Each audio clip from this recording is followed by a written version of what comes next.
Welcome! I'm Cage, I'm the Dungeon Master. I'm gonna be running the Crooked Moon for everybody.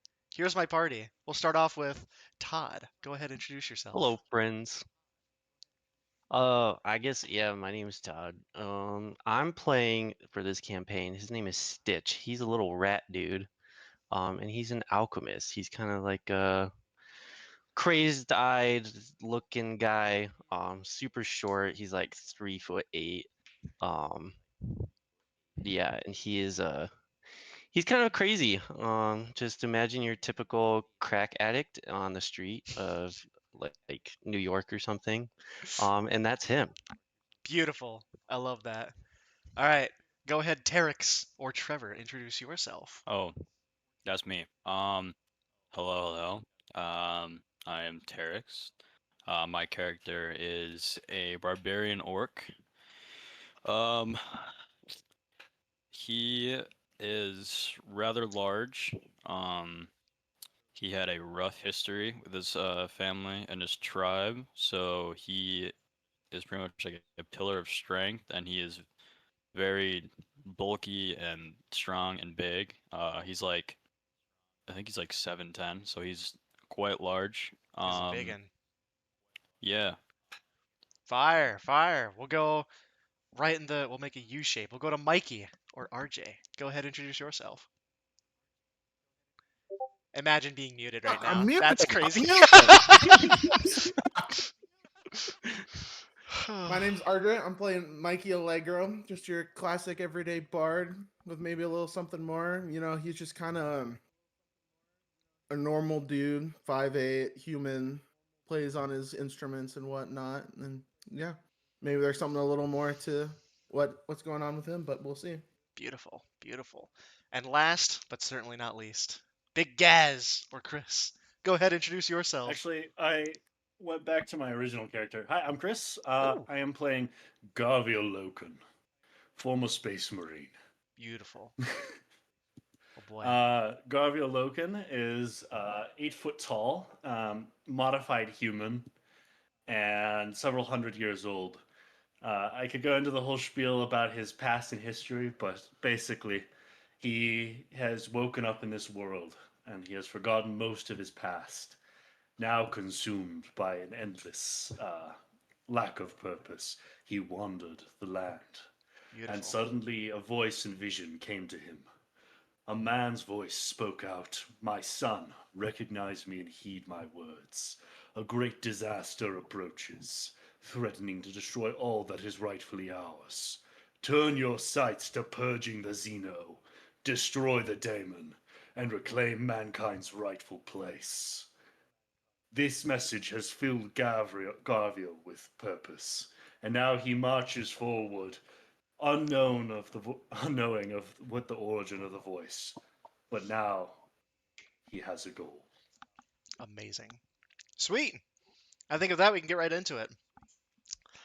So I'd say we'll probably be going through picking you guys up as we introduce you to the first area. So, Terex and Stitch, as you two are kind of partnered together right now, I imagine it might just be any random night walking through Bubonia. It would be close to the midnight hour in this land, and that is any time between around 7 p.m. and 11 p.m., where it's starting to get even darker out. And you already know that this land that you're from is extremely dark because there is no sun. You look above you, and it is constantly night. The closest you get to daytime is a slight orange glow along the horizon as you look through crooked woods and barren trees. And when you look up into the sky, you can see one large crescent moon with a scowl on it. You can see that it's got a gnarled smile that goes most of the way up it, almost as if you're looking at the side profile of a crescent moon that has a face on it. And on this any random night, you guys are walking through, and I think you would first hear uh, the light sounds of a fiddle playing in the distance. What would you guys do?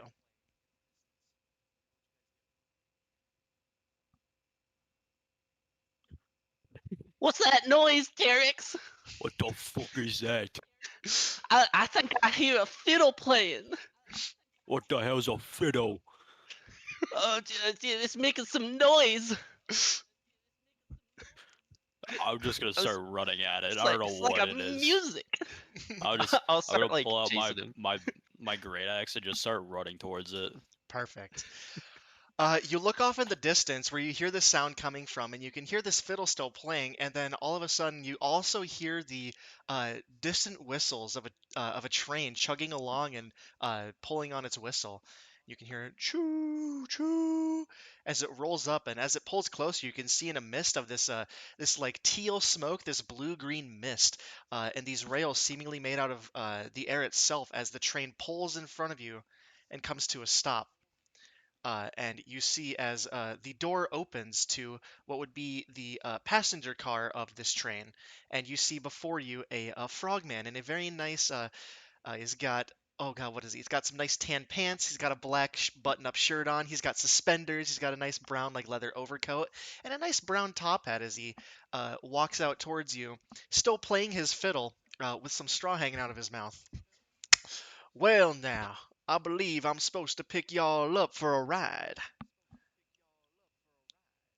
What Uh, the fuck is this beast? you I'm see him too? my I'm talking about friends. what he's riding on. The massive thing. And I'm just like my character's gesturing to like the obviously the train. I've never seen anything like this. I'm like, Yeah, what the? my friends, this here's the Ghostlight Express. I've been told that I need to take you to your destination. If I might just have your tickets, please. And as you guys are maybe confused, maybe patting yourself down, maybe checking, you do feel strangely in one of your pockets, each of you has a ticket to board this Ghostlight Express. You don't know how it got there, but in very fine, very nice filigree, there is a nice cursive signature that has your name on it and admission 1. And he holds out his hand towards What, you guys. Oh, what? Where did I get this, Derek's? what, Am I what tripping the right now? fuck is this? Did you give me this? Were we I, drinking a little bit too much last night? oh no! Oh shit. I I turn think and I I had one guess too give it to many the conductor. I snifferoos. guess I don't know. My friends, what there's no what time need of to be like worried. Go ahead. what time of like day relatively is it? Is it What? like nighttime ish? Like I know it's like Yeah. dark and stuff, but like Right now it would be, I think it was the midnight hour is what I called it, or what it's called, but it's between 7 and 11 p.m. Some non-distinguished time okay. where it's starting to get darker out before the witching hour or the twilight hour. I can't remember what it's called. I have to learn it still. Wait, I was gonna say the darkest time is the midnight hour. Yeah, So and are then we it's so are we in the evening hours? Because that's 7 p.m. to yeah, 11 you're in p.m. the evening hours where Okay, the okay, light is starting to go away and it's starting to get dark out right before the pretty pitch black dark. of midnight. Sure. My friends, there's no need to be worried. You can call me the Vagrant. I'm just your humble ferryman guiding you to the other side. Or in this case, you're already here, so to your next destination. Please, your tickets and step aboard. And he holds out his hand again towards you guys once more. Uh Well, I don't know what this does, but here you go, and I'll hand him my ticket. He takes it and he pulls a hole puncher out of his pocket and he clicks it. And as he lets go of it, it turns into that blue green mist and floats away. And you are allowed entry onto the train as he steps aside and kind of gestures for you to step on. Well, go on now. She don't bite. She's quite a smooth ride if I do say so myself. I'm well waiting for my friend. I'll stand like right at the door before That's I like go in. understandable. That's understandable, friend. Tickets, please. And he holds out all his right. hand Well, towards Stitch. if Terex does it, I mean I think I got to. And I Beautiful. like hand it to him. Nice. He does the same thing. He punches it, and as he lets go, it turns into that blue-green mist, and it almost gathers back towards the train, where you can see it's still emanating from like uh, the wheels, the windows, and kind of the what is the smokestack or something on top of the train where it lets the smoke out, which is that same kind of odd color of the blue-green mist. And he allows you guys on board as you step onto the passenger car. And I think I'll start the session on D&D Beyond at least, so you can put down your tokens and place yourselves somewhere. Here, I'll drop both of you. Stitch and Terex. Boom. You guys go ahead and you can find a seat. As you step on, you see that there's not many people like you. not in the sense that you guys are a certain species or anything, but in the sense that many of these people appear to be ghost-like or spirits. A lot of them are translucent in some nature. You see species of all kinds. You see some of them kind of are. You see maybe one or two more plague-born, like you, Stitch. You see maybe some orcs here or there that are ghosts, but you see. A lot of these spirits seem to have that same blue coloring and very wide, almost cartoonish eyes as you walk through this very fine, very antique and vintage looking, very luxury passenger car. And you find your seats. Uh, and as you guys would step aboard, the vagrant would close the door behind you as he steps in and he makes his way towards the front of the train and continues his ride. And I think he would maybe be a few minutes or so before you guys pick up your next person at the party. But we'll go to Mikey. What is Mikey doing on this night? Probably back on the material plane somewhere in Ulma, walking through one of the many forests, one of the many plains, maybe looking for work. What is Mikey up to on this night? Mikey is just wandering along the path he had just uh been performing at a local tavern. He's got a little bit of change in his pocket and he's just whistling as he walks down the path to his next destination. Nice. Yeah, I'd say it's a very peaceful night, a very common occurrence for you to have played at a tavern in some town, made a little bit of change, and are on your way to your next big goal, your next place to build a name and a reputation for yourself. But as you're walking along, you as well would hear this same fiddle playing, almost along to the tune that you're whistling or humming. And as it pulls up in the distance, you can see it billowing that nice green, nice blue-green mist as it stops in front of you on these rail tracks, probably a good few feet in the air that shouldn't be floating. And the door opens once more, and you see the frogman in his very nice suit step out playing his fiddle. Greetings there, friend. I'm told I need to take you to your next destination. That's a mighty fine tune you got there, fella. Where'd you learn that? Well, I ferry a mighty fine whistle if I do say so myself. There are many a soul who pass through. I guide them, I should say, and we trade some info along the way. I'm a sucker for a good story, and what's a story without a little music accompaniment? What's a better story than a song? Oh, that's exactly what I'm saying, friend. Now, tickets, please. He holds out his hand, and in your hand, you didn't even realize you were holding it, but at your side, you do seem to be holding a ticket with a very nice filigree of Ghostlight Express, Admission 1, and your signature in very nice cursive on the bottom. I look at it and then I like turn to my left and then I like look almost at nothing and then I nod my head in agreement and then I turn back and I said, "Might as well. Need a new material for a song anyways." So I That's hand what him I the like to ticket. hear. He takes it and he punches it. He lets go of it. You see the mist float over into the smokestack into the train. Very nice, my friend, very nice. Well, I am the vagrant, and welcome aboard my vessel, the Ghostlight Express. And he stands aside and he does a little bow, gesturing to the door, which opens and allows you entry. And you would step on, and I think you can also, I'll drop your token, and you can place it where you want, are now aboard the passenger car of the Ghostlight Express. Boop. You step on, and you see the same things that your unbeknownst party members also saw, where there's this strange mix of a bunch of species of different peoples, even some that you've never seen before. You see a rat that looks like it's been doing a lot of drugs. You see a few stone like golem people, or like they almost look like gargoyles. You see a few imps here or there. They kind of remind you of tieflings, but if they had like a scorpion tail and they were like 3 foot tall. It's very strange, but among all these, you see those same spirits that have that same bluish green color of the mist and the same cartoonishly large eyes and coloring as you take your seat wherever. And I think we would be on the way to pick up the next of your party members. Now, Mr. Is it Gavriel? Garvel? Garviel. Garviel. What is Garviel doing on this night? Also, probably in the material plane somewhere, walking around the forests of Ulma. Garviel would be wandering around. He has now found like a sense of purpose because essentially for months he's in his amnesiac state, kind of lost his sense of self, his sense of purpose. And until this message, he's just wandering aimlessly. So I think now he's still kind of wandering aimlessly since he's not quite sure what to do with the message, but he's trying to like find a purpose, trying to find the next sign to lead him along. So he's probably in the like the wastelands, just walking around with Gotcha. his sword.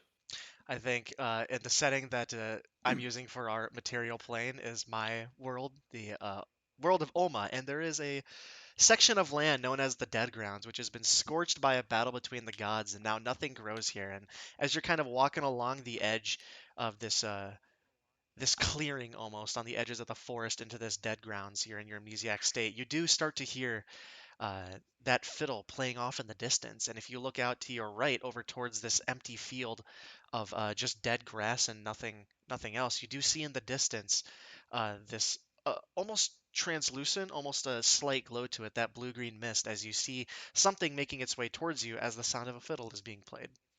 And within moments, it pulls up to you, and you can see what everyone else had seen, this train, essentially, a train that's floating above the ground with that blue-green mist. And as it stops in front of you, or stops next to you, I would say, that door of the passenger car opens, and once again, our frog friend steps out with his nice suit, playing the fiddle with a straw in his mouth.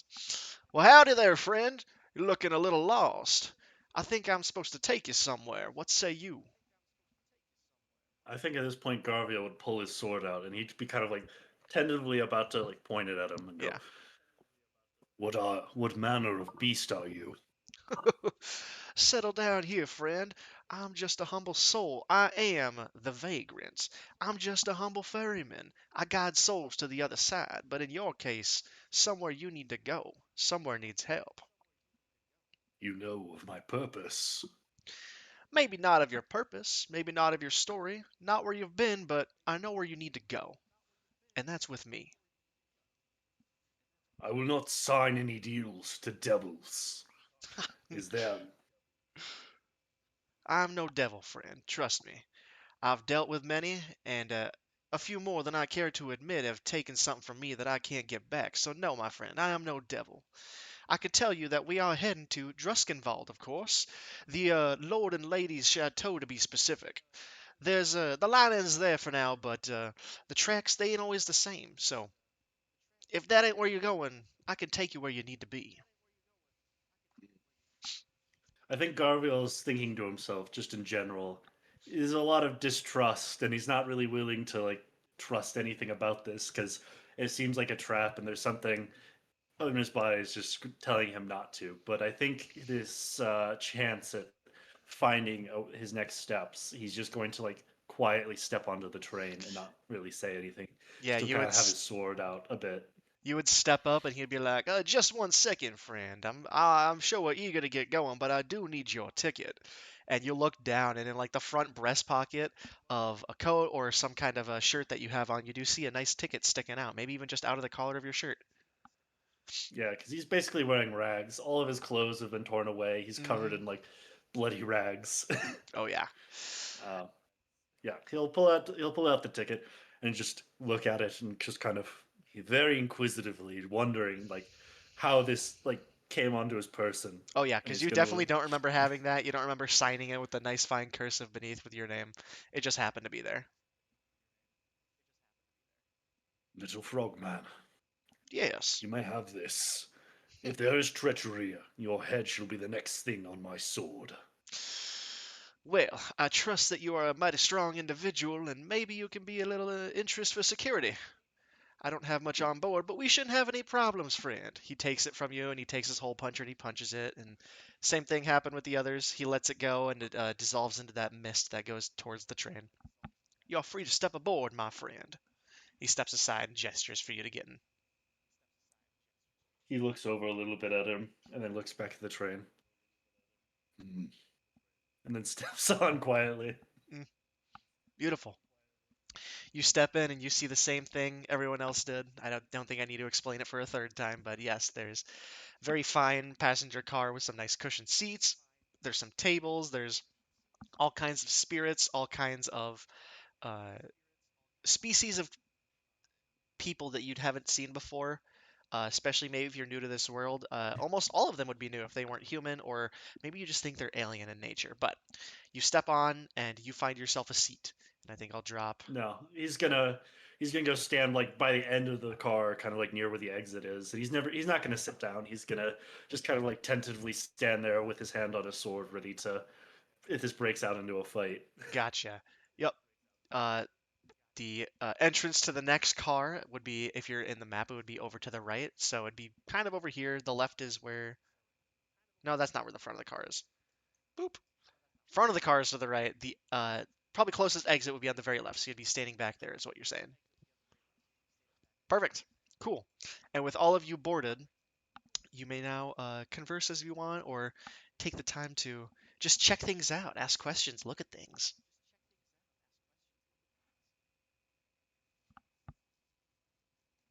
Beautiful.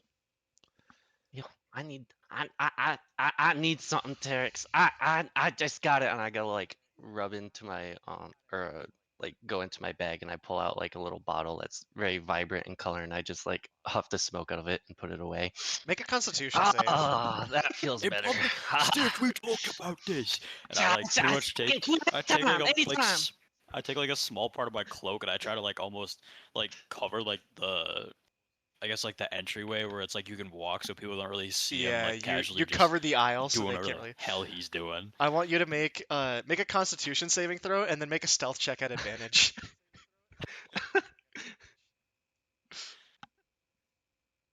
Me or Yeah, you. okay? Who else is huffing it? Yeah. Constitution saving throw. There you go. First roll of First the roll, campaign. baby. Let's go, First baby. roll, First roll. and it's a 14. 14. That's pretty good. That's not bad. Yeah. You take a nice huff of this, and it feels pretty. Feels pretty good. Gives you a nice jolt of energy, and maybe if you're a little anxious, it mellows you out some. But you do definitely perk up a little. You feel a little better. Feel a little better. Feel a little less jumpy. That's And I nice think Garfield angel dust. notices this as well in the background because I rolled. I got an 18, but he's We'll like see. constantly been surveying, so he just sees this and just Yeah. Well, let's see. There's- Stitch, also roll your stealth check at advantage to see if anybody sees you. All right. That's a 24 and Damn! a I saw 21. nothing. Holy more. You do 24. manage. nothing. So I don't think anybody would really see. You do manage to. Not only are you small and sneaky with the stuff that you have, but also Terex has been with you long enough that he notices and he pulls up a cloth, maybe a piece of jacket or shirt to try to block the anybody else from seeing, and nobody sees what you're doing over there. Oh, I forgot to share, Terex. You want some? And I like hold it up. to him. no. Last time we did that, I woke up in some mistress's bed, and their father was not very happy. You remember that? We had to leave the bar. We can't go back. I wasn't able to get more booze. Oh yeah. I'm still distraught. Damn, it's like just a casual Tuesday. Oh yeah. But it still haunts me. Booze. Booze. Oh, beautiful. I would say also as you guys are looking around, just some information that might help. As you're sitting here and you're kind of checking out your surroundings, none of you have been on this train specifically, if you've been on any train at all. The cars, each of these cars has about a 9-foot ceiling, and they are all encased with some steel support beams, so very sturdy. And if you're thinking of jumping or have a height thing you want to do, it's 9 feet tall. Each of these doors has 2 interior vestibule doors, so like you have to open one and open the other in order to get across to your next car that you'd go to. Of course, Garville is by the exit of the back of the train, so if you were to open that one and jump, you would just get out of the train. You guys also see, of course, these ghostly forms of the passengers. You see some of them kind of just fade away randomly if they're in a seat, and you'll see other ones just randomly fade into existence as they kind of just like blink in and out. And they're different too. They're not always the same one blinking in and out of a same chair. Sometimes it's a different one. Like maybe one found its destination and got off. You don't know. These windows don't open. And you guys would see as you're looking out of this window, you would notice it almost as soon as you had left where you had been picked up from, and it would kind of materialize again once you get to when the train stopped to pick up others. But when you look out, you see that same blue-green mist with kind of a darker color in any direction you look. It just kind of looks like a vast expanse of that color. Um, I think you might see a face or two. You might see a spirit out in that mist pass you by every so often as it kind of just floats around the train as you're moving. Can I look around and just look to my right and see if there's like a ghost in the like seat directly across from me? Yeah, you look over and you do see indeed the ghost of it looked like a fine noble gentleman. He's got some short blonde hair. He's in a nice like three-piece tuxedo as he kind of sits. He's got a nice rose in his lapel. He's just chilling. Okay, how wide is the gap in between the seats? Like the walkway? It's 5 feet. If you look at the map, it didn't say, but Oh yeah, it it's looks like the one cars are about thing. 15 Sure, feet wide, so your aisle is a 5 feet walkway. sure. I'm gonna just like Stitch. Do you? I'm gonna like, try and keep it on the down. Like, do you? There's a man over there. I've never seen him before. Should I? Where? And I like stand up on the Okay. seat and I look directly at him. But I'm gonna. He pays you no mind as you do I'm gonna this. touch him. I'm gonna see what he does. Oh, And I'm do gonna it, do like it, do it, do it, do it. reach over and try and like almost like phase my hand through him. And it does exactly that. You phase your hand directly through the guy as you try to touch him. And Oh he my god! Stitch, what the fuck? Derek's! Derek's! That's a ghost! normal. That's not am, am I seeing things right now? No, it happened. I put my hand through him, and I don't know what to say. Oh, I you like do stand this. up and I look behind me to see if Yeah. there's a ghost as well.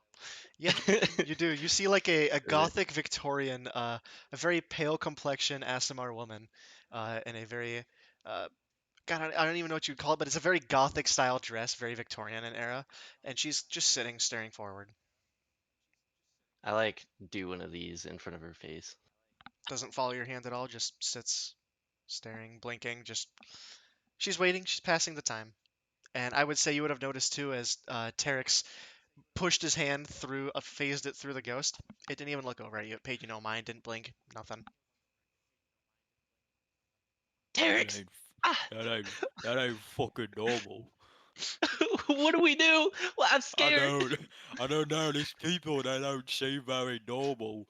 I don't know what's going on. You This do is worse than see, that time when I took a fistful of LSD in the back alley of a drugstore. you're a random apothecary, a Charles CVS, a Louis CVS. There you go. As you look behind you now, though, you do see one of the few corporeal beings sits down behind you now. I go to poke Stitch, like push my hand through him like he's one of the ghosts. Yeah, and you just like push him. I just let it happen. You fall It's just forward like- out of your seat. So you fellas Derek's- are real. Just look yeah, over I'm and I real. see- And I like swat it away. I'm still like messing with the ghost, and I just hear the thud of Stitch falling to the ground. You hit like the seat in front of you What as the he pushes you. fuck I are you fell. doing? Oh shit. Ugh. How'd you What the fellas fu- wind up on this train? What the? Where did you come from? My mother, where'd Are you you- come from? Are you one of them too? And I go to do the same thing he just did to Stitch. I like hold my hand up and I'm just like, no. Very large no. orc hand, Oh, like shit. encapsulates yours. I was like, no, I'm real. No, thank you. Yeah, once we make like a hand contact, I'll like revert. I won't. Yeah. Yo, I think this one's real. I don't think that's a ghost. I think that's a human. That's a person. You guys are a very odd pairing. I like Whoa. get up So are and your I like shoes. I shake look his down at hand my shoes, vigorously. Yep. and there, I have one different shoe on. I did not put the right shoe on when I had left the last inn. I was like, damn, he's right. And I just like, well, and then I just don't have a comeback. Yeah, you do see a very how would you say you're dressed right now, Mikey? I'm dressed like I used to have decent clothes, not like rich clothes, but they were nice. But they're a little ragged from just being on the road Sure. and a little mismatched if an accident happens and then I just need to do something new. So it looks like I used to have nice clothes, but Oh yeah. they're a little disheveled and worn down. So The little I do know of the orc that you're now conversing with, compared to orcs that you have seen on the material plane, this one, though he is very muscular and very strong, there's something about him that seems uh, pallid, maybe a little pale, almost sickly. You can't quite place your finger on it, but it seems just slightly off about this guy. And you look down at the little rat. You didn't catch it before, but would I have seen a rat? you would have seen a rat. You would not have seen A rat. a rat person is different. One of these Rat. I have not seen a rat person. yeah, you have not seen one of these guys. So it's a little strange. I mean, you're uh, maybe open to seeing all types of weird creature here and there. But you And then have I go not to seen one of like, these yet. is this your pet? And I'm looking over at Terex. Is this your Stop it. pet? I wouldn't touch him. Stop. He's got some stuff. Hello, my name is Stitch. What's your name? And I like take his hand and I like use both hands to like shake it. I am, and then I do like this. I'm like, I am the Mikey Allegro. Perhaps you've heard of me. Not at all. Yeah, he's never been on this plane of existence. You've never heard of him. And I just become a little crestfallen. I'm like, I was like, maybe you've heard one of my songs, and then I bust out. As opposed to like my clothing, my lyre that I have is very well maintained and shiny, and it looks pretty much new. Yeah. And I play them a song, and What then I song finish. do you I'm like, play? What D&D "Country version? Roads Take Me Home" by Mikey Allegro. Perfect. Yes. Wait, Beautiful. can you make a performance roll? I want to see how bad he does. Sure. Jokes on you, After I'm proficient. Roll good. Let's go. a nat 20 for a Damn, that's 27. That's pretty Plus good. 7. Nat 20 plus 7 is too good. It is country roads. Holy Take me fuck, home Stitch! to the I was, place oh, that's I fucking beautiful. belong. Stitch is out West dancing. Virginia. Stitch is out Mountain dancing in the aisle. mama, Or he's take me dancing on the seat. home. Country roads. Do the ghosts do I like take anything? another huff. The ghosts don't do anything. Not in this passenger car. There is nothing here. Damn. What? I'm like, thank you, and then I bow. Oh my, that's fucking beautiful. I'm like, wait, back in my time, my tribe, I like music, I love music, but what, I was amazing. What is that? What are you holding? That was beautiful. This is my trusty lyre, and that's just a little number I've been working on. I think it's gonna be great. As he's saying that, I pretty much just go to grab it and like look at it, like, oh my god. No, and then I like try and like dodge out of the way, and he does not get to touch that. Not for free. Not for free. Absolutely not. Yeah. Oh my gosh, sir. That was fucking incredible. Hang on. I got something in my bag here that I want to give you. I got to tip you for that one. Hang on. What do you want? I got acid, I got aerosols, alcohol, amphetamines, antibiotics, steroids, angel dust, bath salts, benzodiazepines, cannabis, your classic, cocaine, coke, crystal meth, dental 8, THC, depressants, dexamethylethine, dissociative drugs, DMT, DXM. Any of these ring a bell? I got a lot more where that came from. Absolutely, a lot of these ring a bell, but I don't know which of these you partake in, Mikey. Um, God damn. I'll take a Here, little try bit of this coke. one and I'll pull out like a little like test tube. And like there's like a very bright red smoke coming off of it. Yeah. Here you Unlabeled. go. That's a good one. That's a good one That's a right good there. one? You're gonna like that one. You're gonna I'm like like that 3 one. feet tall, so I have to Alright. like hold it up. I was like, "Are you sure?" And then I look at Tetrix as like he seems the more reasonable of the two. I'm like, Yeah, I no, look at him like, that's a good one. I had that one before and then I take a bite. last weekend. That's good. That's You good. take a bite. Did you say it Yo, was he in bit it. Is that not how you're supposed to? No, no, no, No, Terry, no, you're supposed to. what are you Whoa, doing? You're supposed to. Oh no! it's effectively poison there. what He's was I that? fucking crazy. retch onto the floor next to me. Yeah, I mean, not even from the taste or maybe what it would have done to you, but the instant panic of them like, no, no, no, don't do that. Just spits it That's all over the sodium place. oxybate. What is that? It's effectively poison if you eat it. Why did you hand it to me? You're supposed to huff it. You're tasting of your I nose didn't and you know, I sniff it. didn't know, I You didn't bought it. know. It's We a just glass do vial. coke. I've never It's a seen this glass before. vial. I didn't I know. crawl up and I start sticking my hand in his mouth to You try and start get to him to like dig vomit. it out. Here, let me help you. Let me help you. And I low-key just like I put my giant ass hands just on his face, and I like low-key like feel his like just mouth open Just more hold his than mouth like he open. probably would like. Yeah, it's hard to fight against these guys. It's kind of your mouth is being held open. It's kind of like one of those birds that'll go to like a crocodile and pick the muck out of its teeth.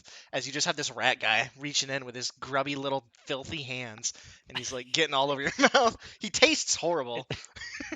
It tastes like a bathroom dirty toilet. Yeah, the glass he gave you wasn't clean either. It was smoking with this red fume. It was a like yellow, like brown tinted bottle with flecks of dirt and muck and God knows what hanging off the sides. It was pretty dirty. I think, Lightly used. yeah, I think you would hear a light clapping or a slow clap at the front of the car as you would see the vagrant steps out. He's like, "Well, I think we got everybody we needed on board, at least for those living folk." And he looks at the four of you that are in here, who seem to be the only four alive people on this car. Now, I will just give you a little bit of information, my I new look around for the guests. fourth. You look and you do see in the very back, you see a very tall man. Almost looks like he's standing guard, like a security guard at the front of a club, a bouncer. He's just standing and he's just watching. I I assume, at look least, over I at should say. Tretrix and Stitch. I'm like, hey, do you know that guy? Who the fuck is I?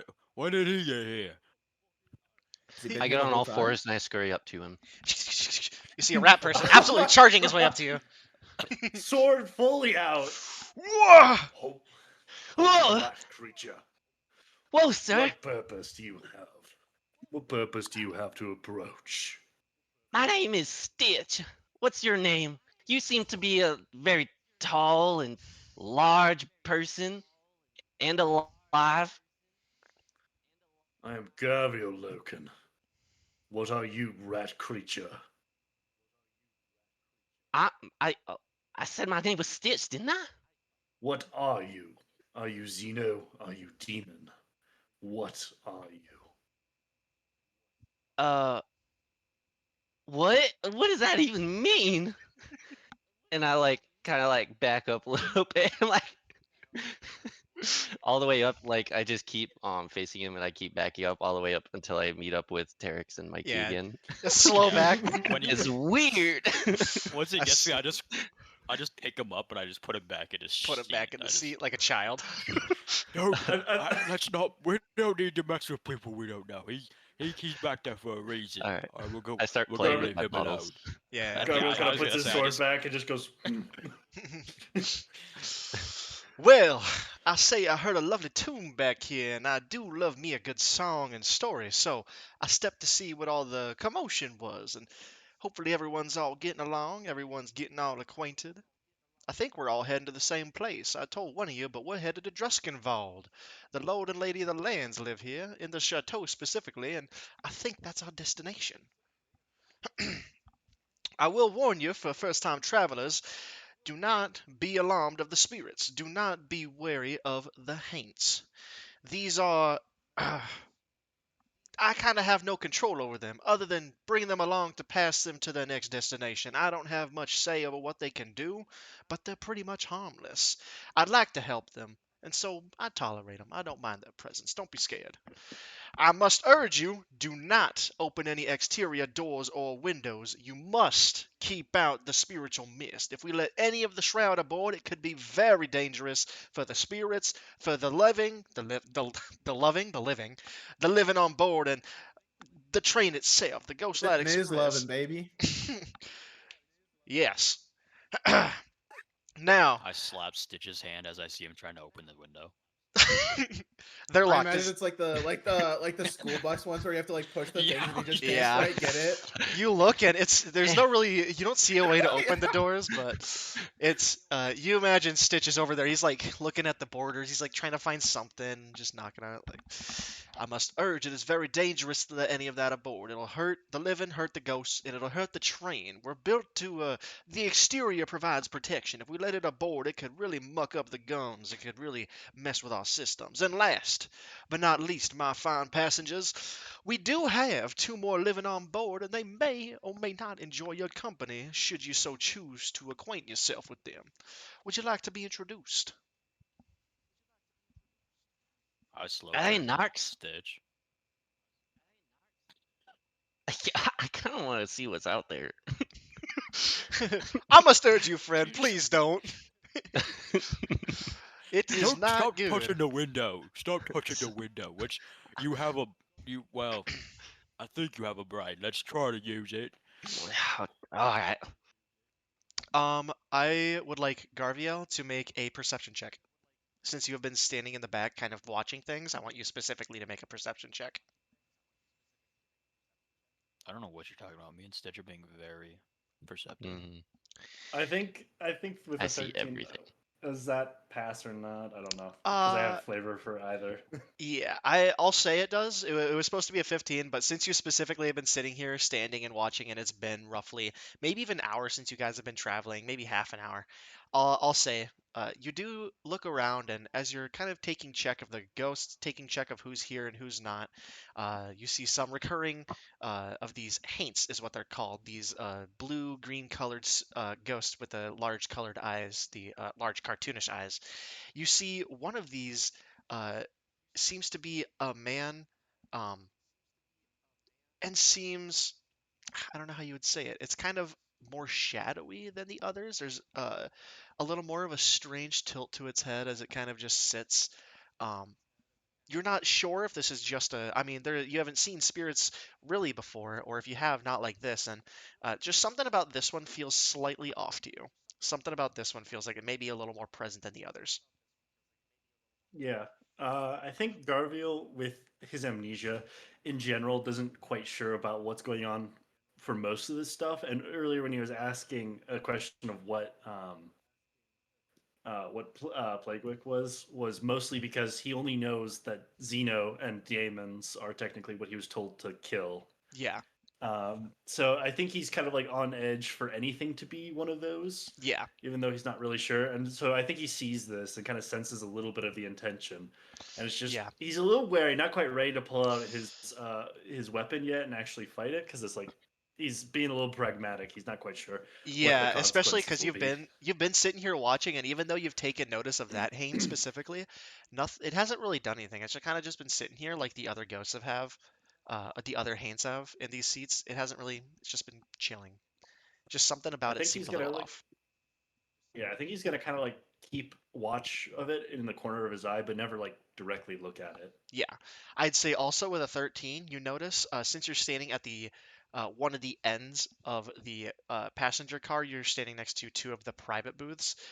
You do notice on your left there seems to be a jar with 12 small glass marbles inside of it, under a seat.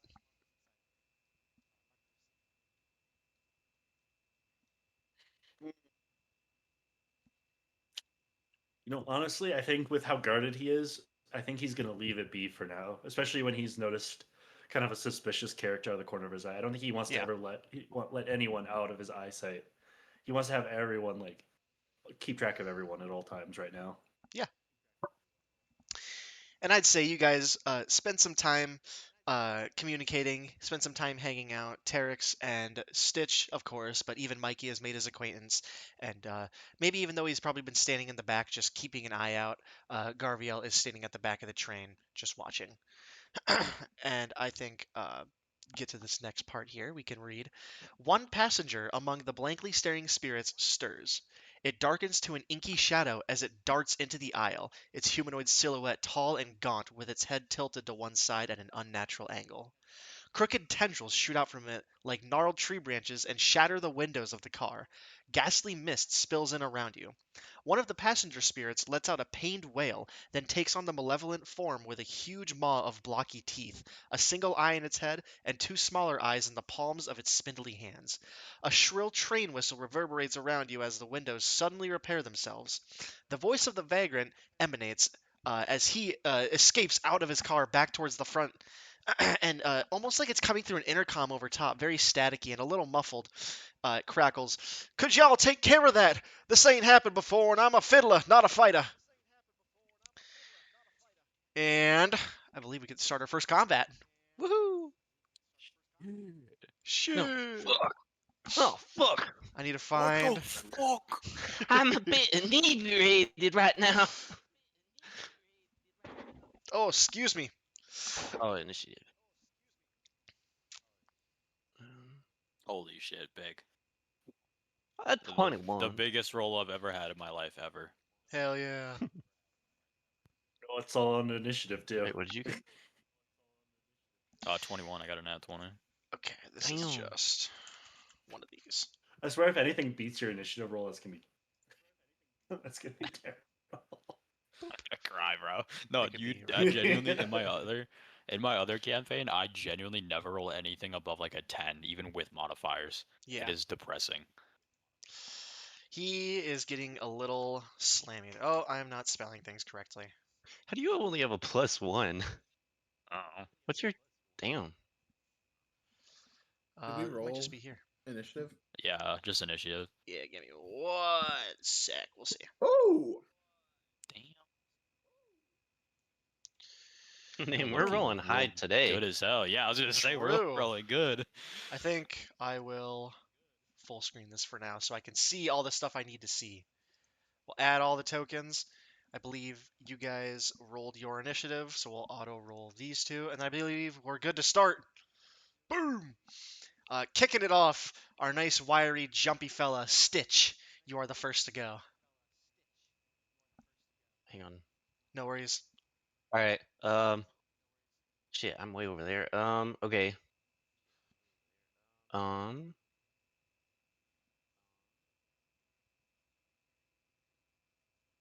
So you said this is a ghost, right? Yes, you see Like it two. looks like a shadowy thing. Yes, you see two ghosts. You see the one that had the crooked tendrils shoot out from it with the weird eyeballs and stuff, and then you saw it as it broke one of the windows. That mist spilled forth and corrupted one of the passengers uh, into this malevolent form with the blocky teeth. Okay. I guess let me look up.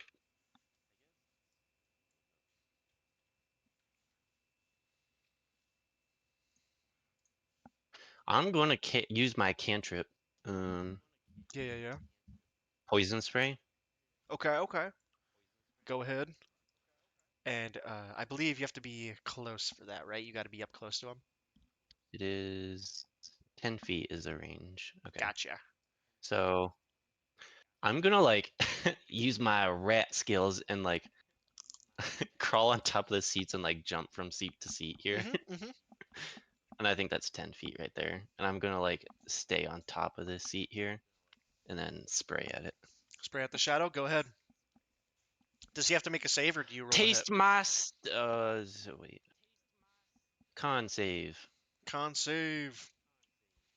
Hiya! A 6. That doesn't pass, I don't believe. I do Yeah, my not spell think save so. is 15. I hope I it hope doesn't. it's 6 when holy fuck. Default is like 8 plus your proficiency, so like a minimum 10. Right? Yeah. Okay. So that's D12 of damage. D12. Oh D12. my Where's that at? There it is. Goodness. Taste my stink of 2 damage. You do spray this nice. How does it look when it comes from you? So it's actually just like my body. And I just like Ew. throw What the is like a fumes. hip thrust? I'm a rat, so I got plagues and shit, and I like lift up my arms or something, and it just disperses at the shadow. Fire. Nice. Yeah, so he takes his 2 damage. Boom! Is that it for your turn then? Yeah. Beautiful. All that for 2 damage. All That's that big, for a that's drop big. of blood. I'm level 1. Drop of blood. After Stitch, we get to Terex. You watch That's your right. friend instantly jump into action. The wiry guy is very much on the alert almost all the time, and you're quick to follow. Yeah, I see as my best friend gets up and sprawls right into action, and I jump out of my seat and just I'm gonna rage, and I'm gonna rage, and I've never said that, and that was I'm a little I got chills. I got chills. chills right now. Chills warning, chills warning.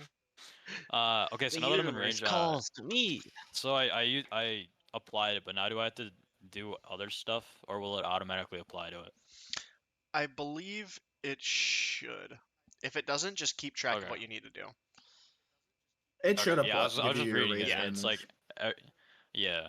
Yeah, So okay, so I'm raging, and then I'm gonna hop out of here and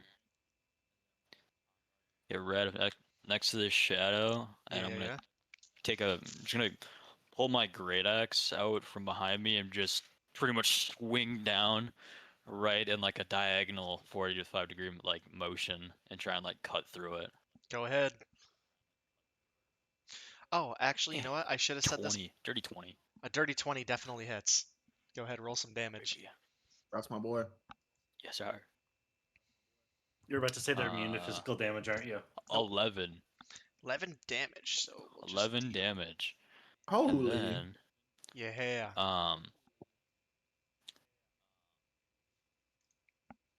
I was gonna say, I think I can use cleave, and that's like, I don't know if I can, if I use rage, if that counts for it, and I can't. But it says with my great axe, I can use cleave, and once per turn, if I hit a creature with a melee attack, I can attack another creature within 5 feet.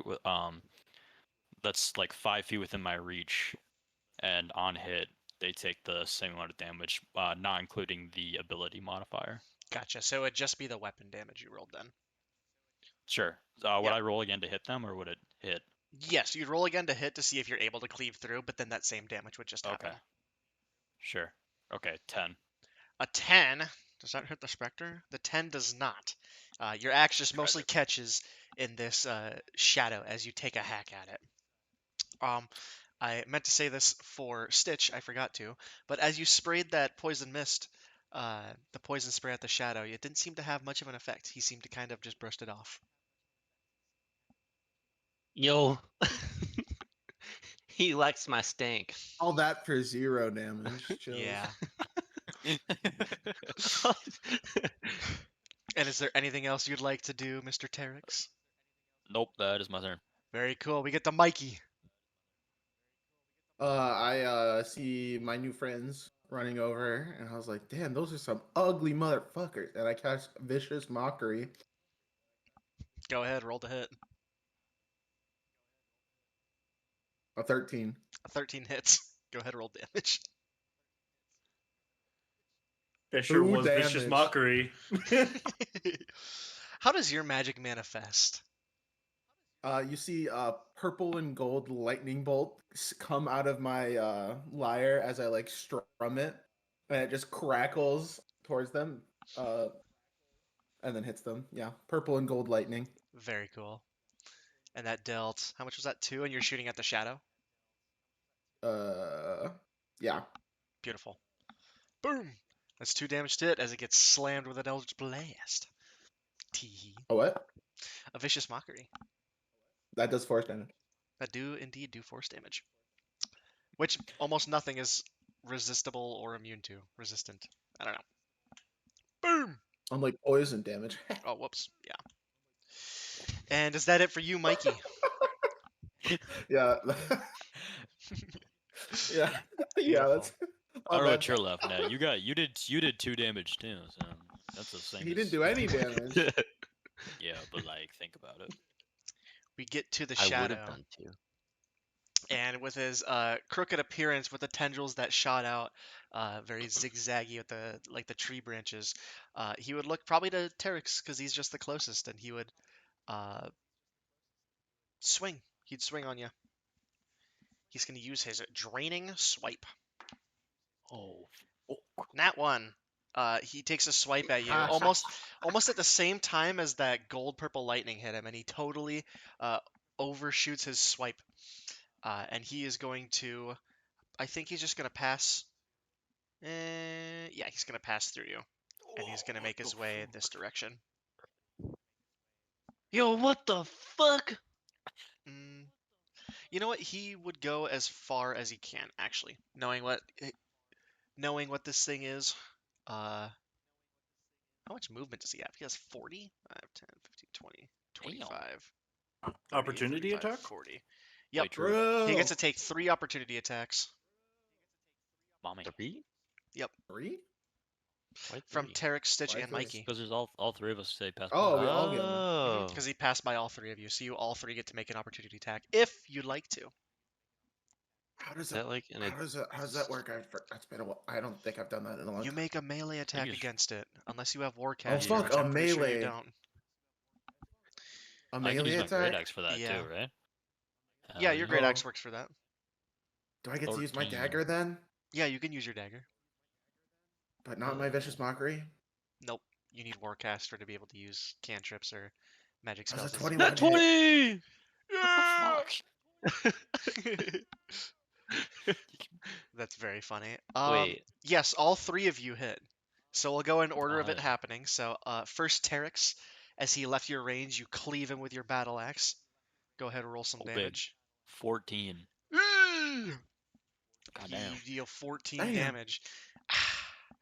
Damn. And then we move to Stitch. Go ahead. Did you just hit him with your hand or something?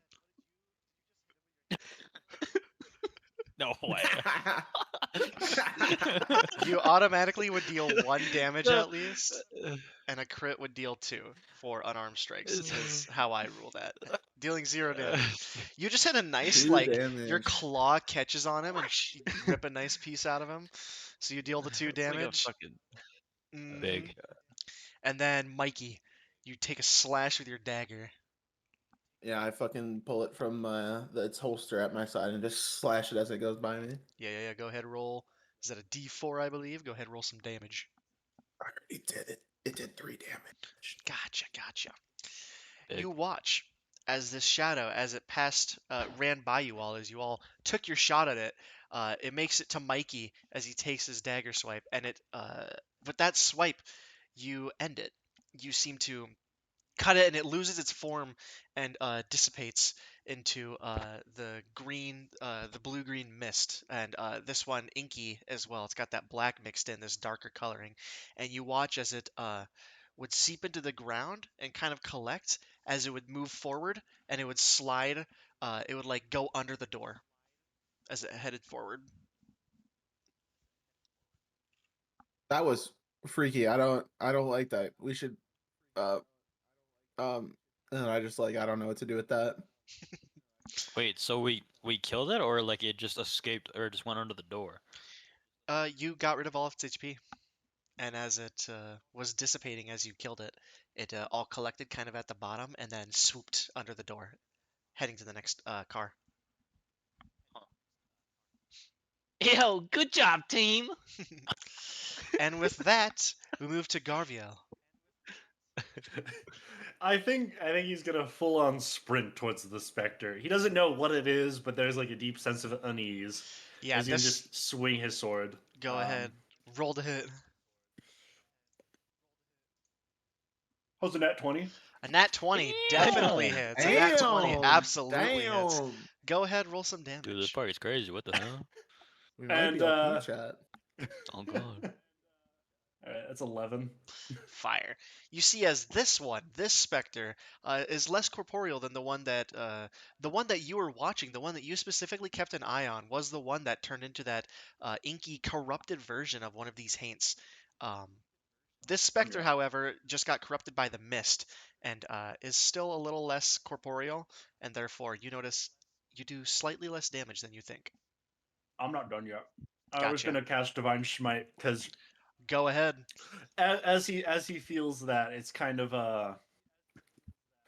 a sense of like rage against this abomination in front of him, Mm-hmm. and it fills him with power, and the voice kind of echoing in his mind, and just he hears kind of like a chant in his mind as his sword begins to glow, Hell yeah. and smacks him for 10 radiant damage 10 radiant. on top of Beautiful. that. I gotta see if this thing's vulnerable to that.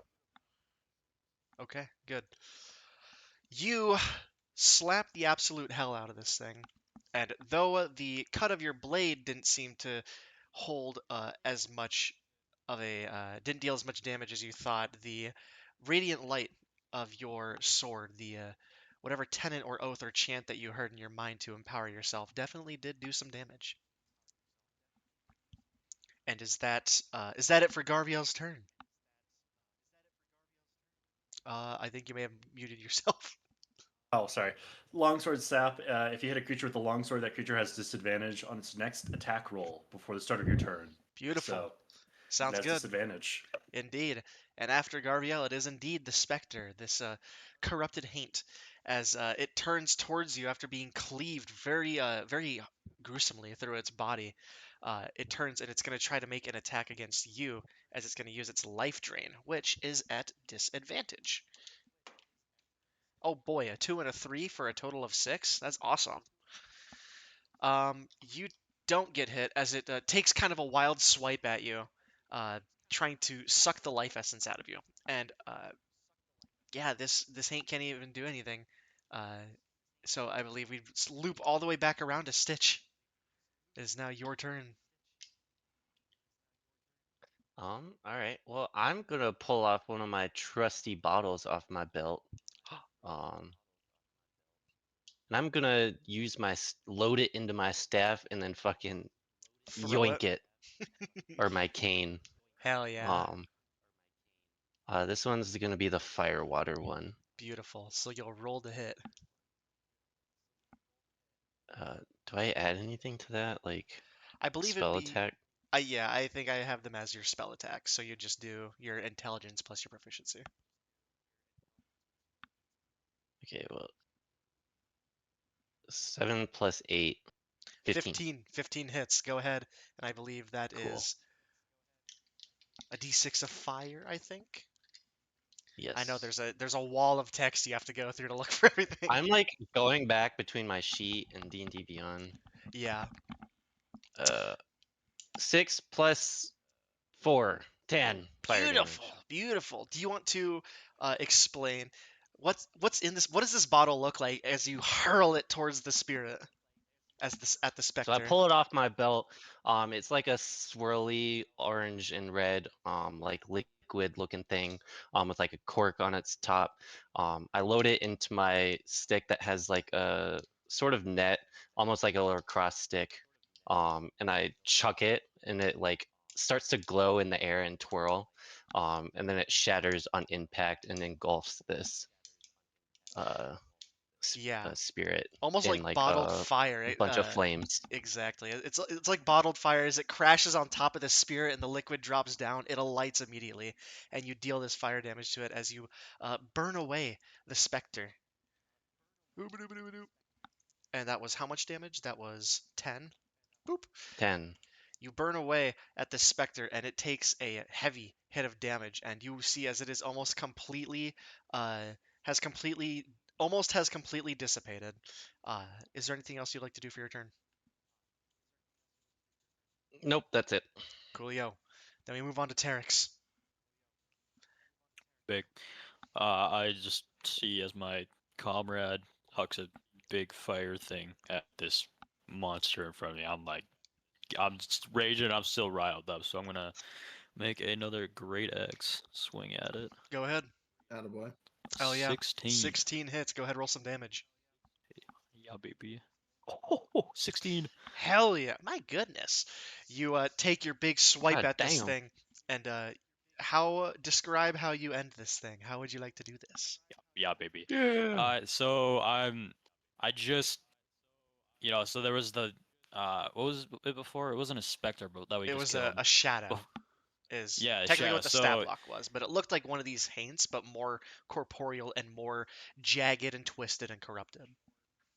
Sure. So almost like a chain of events, you see like so Tarek swings through that one and it tries to phase through him and he like pretty much hits a like 180 and swings through that one and like and then he whips back around to try and deal with this other one and he sees as Garviel does his sword thing and then he sees as he's turning around a big like engulfment of fire that pretty much explodes on the Spectre and he whips around again with his great axe and instead of going at like a 45 he comes straight down making sure that he doesn't hit the roof and comes Yeah. straight down through the Spectre. Oh yeah. You go down and to chop it in half perfectly vertically to bisect this thing in that way. It starts to pass through with little resistance as the Spectre was barely holding on. And you watch as it splits apart and then dissipates into fog. And you watch as this fog kind of just dissipates into nothingness as it lowers to the ground, like you've dealt with whatever this corrupted haint was. And that finishes our first combat. Woohoo! Yeah. Yay! Let's go. I think Garviel kind of turns to everyone else with like a little bit of more respect in his eyes, kind of Hmm. seeing them more as unlikely allies, and just goes, "You all fought well. What are these creatures?" I just turned to. If he looks at me, I'm just like, I don't. That's a great question. I swing my axe and I ask questions later. And I turn to the other two. I'm like, you guys, you know what that was? I don't know what that was. You know what that was? Well, the vagrant Uh, said that they're spirits because he warned us not to open the windows, but the passenger broke them, which corrupted these friendly spirits into something much more sinister. Can So we I'm not quite trust sure this where they train came conductor? from, but hmm. I think we need to find somewhere else to be with these windows broken. Can we trust this train conductor? It seems quite coincidental that this happened. I think it seems pretty nice. I mean, he gave us those tickets that we found, and I like turned to Stitch, and I like slap him on the arm, like, yeah, he gave us the tickets. You know, that was pretty fancy tickets. You know. Yeah. So That was the he gave nicest you ticket guys I've your ever tickets seen. too? He Well, slaps you off the top of the chair that you're standing on. yeah, I was like, you know. Goosh. Hey, I saw uh, you swing that axe real good. yeah, I just, I saw the demon and monsters, and I saw the big fire explosion. I swung down, it was gone when I came back. I was pretty Uh-huh. cool. That was pretty sweet. Yeah, I like go to dab him up, and I pretty much like hit him like onto like the back of the seat again because he's just Just like still fucking too small, and I'm still not used to like the weight of him at all. his whole I think hand while this just ha- fucking like covers my body. I think while this happens, Garviel's gonna go back and he's gonna go pick up that jar of marbles from earlier. Go ahead. I think you would see as you pick up this jar of marbles, um, you see some of the other haints in this car. These spirits, these ones are they're all called haints in this universe. But when you start walking through where they didn't pay attention to anybody before, you can see some of them look and they visibly like back away from the jar that you're holding, and they kind of like go to the side and cower in their seats as you walk by with it. I think he's gonna kind of hide behind his shield as he like carries it over. Mhm. While he like trusts everyone a little bit more now and kind of has like some sort of idea like these could be useful allies. I don't think he trusts them enough to show any kind of like his secret weapon Sure. that he just pulled out. Now because I think he Most of you don't notices know this, any. he's like Yeah, sees most of the you don't know each other usefulness of yet, this. so it's a very, very, very realistic mindset. As this happens, almost as You know, quickly as it ended. Sorry, were you going to say something? no, go ahead. Oh, gotcha. You hear that same intercom crackle overhead, and you hear the voice of the vagrant again. My friends, I'm sorry I had to bolt out of there, but I tell you, I'm not much of a fighter. I've got to make sure the passengers are happy, and I got to keep the train on track and going to the right destination. I'm not much of a fighter, and I'm sorry for bailing. Now, I know the danger you're in, but please do not be alarmed. I simply must ask for your assistance as I guide this train forth, that you deal with whatever's happened on board. Um, that one haint that was on board, the one that I believe one of you was keeping an eye on, is a shadowy stowaway of a folk. He corrupted the spirit as he broke the window. He's making his way through the car, I believe. I don't know where he's at now, but um, there's a few more of these haints that are prone to corruption. Most of them are fine, but there's a few who have been unable to let go of their previous life. They're more vulnerable. So I ask you, please go help them to pass on or deal with their troubles, so as to not create more of a disturbance. And um, can I ask that of you? And he's speaking over the intercom, but you have the feeling that you can still converse with him as if he was in the same room. I think I Garville will just suppose we kind of look at. could. Beats the alternative. I agree. I do not like this corruption. So where are I these like fellas we can hitting help? stuff, so let's go. And I turn around and I start pretty much running to the next. Yeah. He starts talking to you a little more. He says, "That's great to hear, my friends. That's great to hear. Now, those six I told you will be in the cars ahead of you. The train's got a funny way of organization, so you won't always be entering the same one that you leave, if you know what I mean. It's kind of a mix match.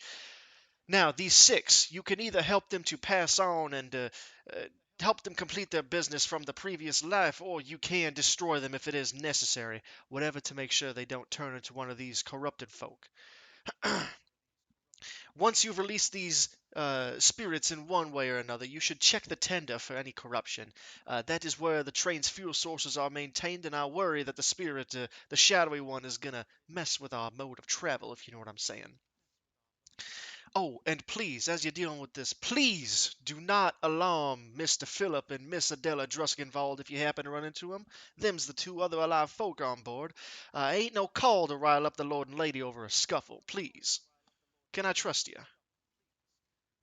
Why aren't they helping us with these spirits?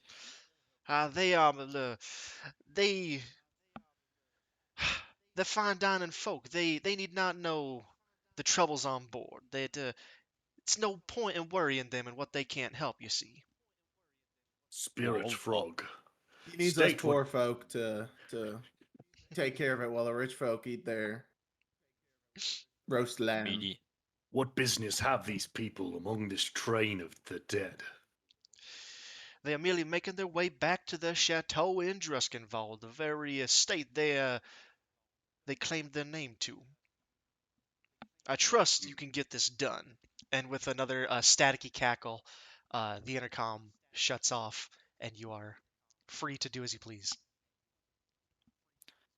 I turn to Stitch and I'm just. He said that people are rich. You think if we held them hostage, we could get money? You know, I think that might just work. That could be a Well, lot of drugs. I got me. Hang on, and I like rug into my bag again. I'm like, look, I got some roofies as well. This will work great. That'll work. That'll work. And I take. How many do you have? Cage. You have like 10 of them. You just got like a few. You have like 3 of them. You just have pills aplenty. You're like a high school girl trying to sneak out to a party as you walk around with your clinking bottles. God. I'll take like. I just grab like 2 of them from his like hands because I feel like in my head that would be enough for each, like one for each of them. I'm like, all right, if we run into them, if they cause any trouble, we can maybe take them for ransom and get some money when we get to where we need to go. And I just like shove them into. I don't really have like a lot of clothes on. I don't have. I have like a raggedy like almost like cape, I guess, but it only goes like pretty much to like my shoulder, and then Yeah. like pretty much all of my like body is like pretty much wide open. I don't have like any armor on. Um, so I just put it in like a little like satch that I have pretty much like on my hip. I Gotcha. just toss it in there and like, all right, let's find them spirits. And I turn and Nice. start walking wherever. Coolio. Wait, I think I think I gotta say, these specters. So we gotta be cautious of them because we don't want to run into them anymore. So I thought it would be really nice to just give some little information on what they are. Um, I agree. How should we find this? I like pull out one of my like front pockets, some glasses, and I like put them on, and I'm like, all right, well, so specters, they're a visibly incorporeal spirit or ghost, especially one that is terrifying or frightening in nature. Ghostly apparitions, it's something that's where a ghost basically goes under an intense transformation of disease that is promoted through terror or a dread of fear. And I start like pacing back and forth with like my hands behind my back. Did you just Um, Google what a specter is? yeah. That's very The funny. term often carries a connotation of fear or dread. A specter is a terrifying image, whether it's an actual ghost or a metaphorical threat. The word can be used figuratively to describe something that inspires fear or dread, like the specter of economic collapse. But in this case, obviously, we're dealing with more of the spirit or ghostly type term. So we need to be very careful, team. Got it. How do we Yeah, kill it whatever you though? say, man. And then I just like walked to the next card. I just didn't listen. I Cool. turn to Mikey and I'm like, I know he's my friend, but I don't know what the fuck he just said. And I like take my glasses off and I put them away again. Yeah. So as you guys get ready to step into the next car, you open your door and you reach over and you open the other door. And as you open it up, you can see kind of that um, as you look outwards from the doors that you've opened, you can see kind of that shroud on either side. This shroud of these lost souls damned to forever be in this blue-green mist. Not worthy enough for the hollowed places of the upper plains and not damned enough to worry about the hells. Just cursed to be here. And you step into the next train car, which is kind of shrouded in this lighter blue-green mist that you've come to associate with the train, not the shroud outside. And as all of you step across, it'll start to apparate before you. And I would like somebody to roll me a d6. Noted. You doing it, Trevor? I thought you had bad luck with rolls. Yeah, I'll I do said it, not. I friends. said not it. I'll do Alright. it, friends. All right, lucky bard. Who? Yeah. 6. And so That's your you'll gap. enter 1, 2, 3, 4, 5, 6. Boink. You will enter. I've got to write it down because the order doesn't necessarily matter, but it matters for me when I'm navigating my book. You guys all step forward as you enter a new car, and I will get a new map. Do.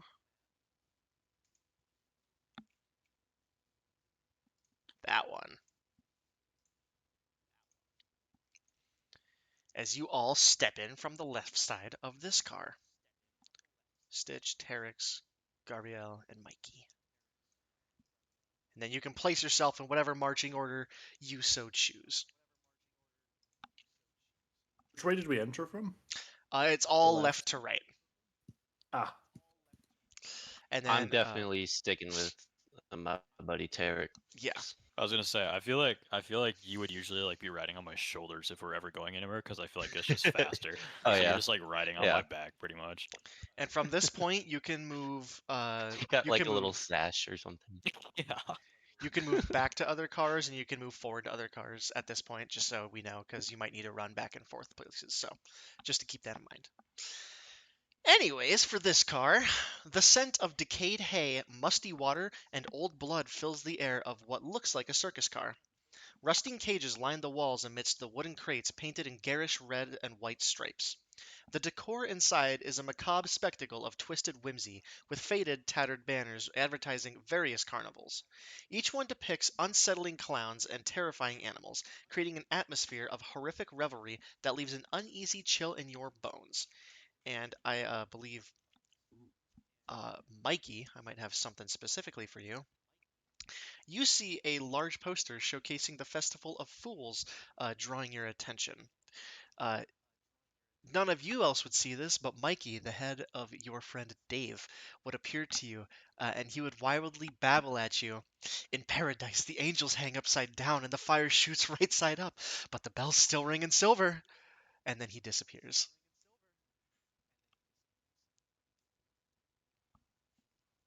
Mikey, What the what fuck are are you you doing? talking about? And I like look over to where he was. And he's gone already. I'll send that to you too, just so you have it. Okay. Because that was a Okay. lot to just babble off right away. Uh, Boink.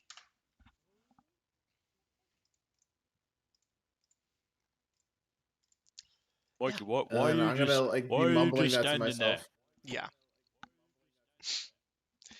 Uh, as you look around, I'd say honestly make a group perception check.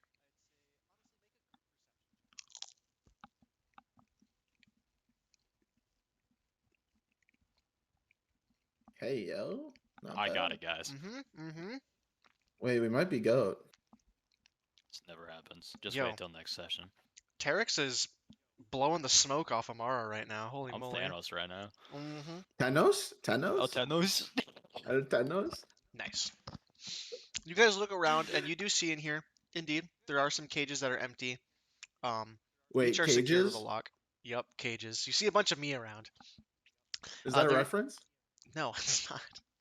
You see a That's a bunch of pretty good cages reference. around. They're empty. They're each secured with a lock. And you see that there is a ring of keys hanging on the wall. You can see that there's a collection of marionette dolls um, in an open chest in one corner. You can see that there is one specific marionette, a harlequin, is hanging upside down, dangling from a trapeze bar fastened to the ceiling. She's dressed, a woman dressed as a jester with the harlequin cap, the two coming off with bells. And her face seems to be racked with shame as she dramatically tugs on her hat and performs acrobatic, but painfully looking tumbles and pratfalls on the ground right in front of you. Oh, dang it! I can never get that trick right. And she gets up and she tries to jump back up to the bar again. That's all the way up on the ceiling. Hey there, miss. You practicing for a show? Oh, I'm just trying to work on my act. I'm such a fool. I can't get it right. I made a mistake and it hurt a lot of people. And if I get my act right, I can stop that from happening again. Who did you hurt? Well, I accidentally opened a cage and we had a tiger in the in the circus and he kind of went on a rampage and I just I don't know. I feel like such a fool. Why did you open the cage if you saw a scary tiger inside? Well, I was I supposed bet to you wanted to pet it. it was cute.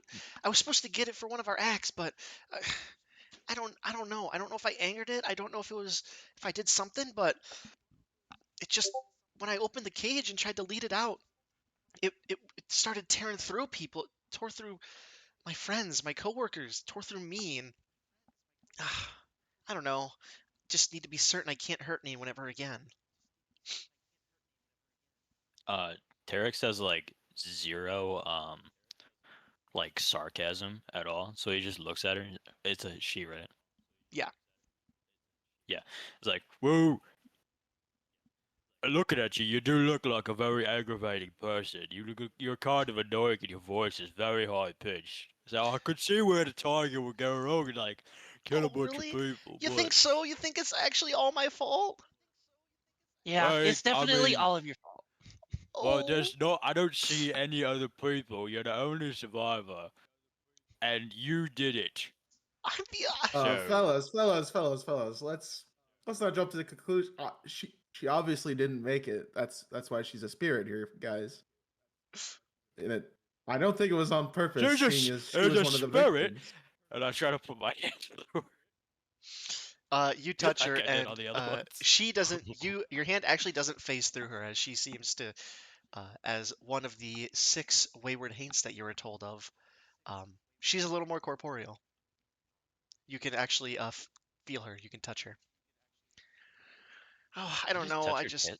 no. I'm assuming it was a shoulder. You're not gonna reach forward and Okay. you're not gonna honk You know what Garville's I on want the to do. Harlequin. Garville's gonna walk up and go, "Spirit, Repent for your sins and move on, otherwise die. How? I can't. All those people, that tiger, I I'm just so ashamed. I feel like such a fool. And she kind of Or hangs her did head you in do it shame. on purpose? Did you mean to kill? I'm just like I don't have sarcasm, but I'm gonna try to say this like as like it's gonna come across as mean as possible. Yeah. Like, well, I mean like you got all your friends and family are dead because of you. Yeah. But like you didn't mean to do it, right? Like it wasn't on purpose. No, it wasn't on purpose. Okay, well we're just I mean remember like they all died because of you, but if we didn't mean to do it, like yeah, it happens to people, you know. And I he was gonna guess. recall a memory, but as he was about to do it, he pretty much goes like stone cold. He's Yeah. like, "You're fine. Make a Just persuasion like check. Eric said, repent." Okay.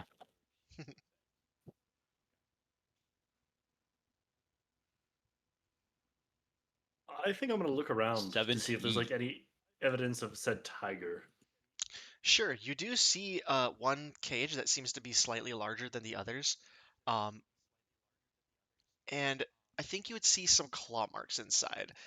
Uh, that might be the only distinguishing thing among many of these cages. Many of them have markings, many of them have scratches, but this larger one specifically seems to have some larger sized scratches in it. That would be the closest inference to like a tiger cage that you could see. You rolled a 17. She kind of sniffles and she's like, "Yeah, I mean, I guess you're kind of right. It was just an accident. There's not much we can do now, right? It's over." You already paid the ultimate price. You lost all your friends. You lost your own life. Yeah. So I don't think you have anything to repent for. You didn't do it on purpose, Yeah. right? I'm sure that tiger, the Yeah, tiger is a wild exactly. beast, such like these people behind me that I have with me. They're wild beasts. And that would have happened to anyone.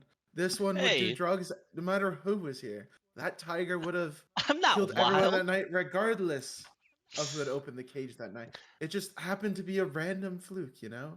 Yeah. It's just, I think it's better that all your friends died than the tiger.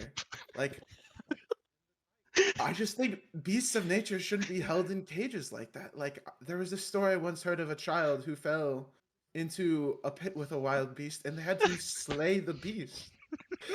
And I just think that's a horrible, horrible end Are for you any talking animal. about that beast named Harambe? I think I heard about him. You know, Harambe, he was an old creature. He had his body was mutated. We were keeping him because we were gonna try and cure him. But yeah, one of our kin. In fact, I know that story. It was us. Oh my goodness. Yes, so what I'm saying is it's kind of your not it's a collectively your guys' fault for thinking you can control nature. And you've already paid the price for it. And so I think there's nothing for you to repent for at this point. I think you're right. You know, it was an accident. I didn't mean to. And maybe you have a point. Maybe we should be kinder to our fellow beast, our fellow animal. And you see Exactly. as the shame kind of lifts from her face and she tilts her head back up again. And you watch as kind of with a slight glow inwards, kind of outwards, you see that she kind of starts to dissipate as well and rises. This mist rises up and dissipates into nothingness. Enjoy the big top in the sky. Beautiful. Um, I'd say with your guys' investigation check, make it your perception. Make an investigation check as a group. All Collectively? of us. Yeah, collectively. Uh-oh, -2. Uh-oh. Not bad. Nice. Oh. So I have to roll a Oh, d20 it and had then to add happen. on. Yeah, Yep. I was gonna say it had to happen. I've been rolling too good. D20 plus your intelligence. 19. Holy sh! You're proficient in investigation. Holy Yeah. moly. That's crazy. I got Uh, +7. Holy. you guys God, look I'm around smart. as you kind of look around this car a little bit before moving on. You see, the only thing of note is one of these marionettes. Its head is actually a rock painted with a toad's face. It can be easily pulled off. Um, and if any of Is you that would a like to, reference? I don't think so. It can be easily. Toady? Oh, it's Toady. I think he means an actual toad, not. It's painted like it's painted like Toad from Mario. Oh There's too many. There's no. too many references this There's episode. too many. What is Too this, a many. crossover episode? Yeah, our first session already has crossover episodes. Is amazing. Rest in That's peace, Harambe. crazy. I'm writing Oh that in yeah. my notes. Rest in peace, Harambe. And if you so choose, you could take this head of the marionette, the rock painted like a toad. You can take that with you, or you can leave it. Is it just a Um, rock? It's a rock with a toad's face painted on it. That's all Oh, we can get? I oh, do an Stitch, Arcana check? Stitch. You could use that as like the top of a bowl. That would be pretty cool. You have like the potion inside, and then you shape it up and you put it on top as like a topper. You You can know make an what? Could I do Arcana an check. Arcana check? Yeah, go ahead. Yeah. I- L. Yeah, nothing seems explicitly magical about this. It kind of just seems like a painted rock. And just like toss it behind me back on the ground. I Okay. go and pick it up. Okay. Coolio. What's a good thing? I like rocks, and I like put it in my bag Yeah, for later. beautiful. And with You that, know, it makes sense our crack addict is like really good at investigation. It's just the paranoia. oh yeah, You just always tweaking, looking around. Literally, he's just My eyes are like bloodshot at this point because it's like well late at night right oh now. yeah, it's getting like Doing close drugs all to day. it's getting close to the midnight hour in this world, which is the darkest it I is. thought we were in the midnight hour. No, I was mistaken it. You're in the evening Okay, hour. Vlad. You're in the evening Oh. hour when the light was going away. That slight glow that would be on the horizon if it wasn't just the shroud encapsulating the Ghostlight Express right now. Uh, Now it's probably around the midnight hour, somewhere within that range. And you guys are able to make your way over to the next cart, the next car. All right, someone else roll a d6. Can Mhm. I, as we're walking by, can I kick the box that looked like it would like hold the tiger? Yeah. Cling. I just kick it. Beautiful. Does anything happen? Nothing. Oh, And never mind. Garviel A rolls. tiger ghost shows up. Hell I was yeah. gonna let it out again. Yes. I was gonna let it out. Rolls. I honestly thought we were gonna fight him. No, I was gonna fight. I was just gonna let him out. Beautiful. Living free and in the wild. Absolutely. Oh, no. I think The wild of the train car. absolutely. Give me 1 second. Doodle-a-doo, doodle-a-doo. I'm sorry, give me 1 second. I'm trolling. Does the next train cart look pretty grim? It might.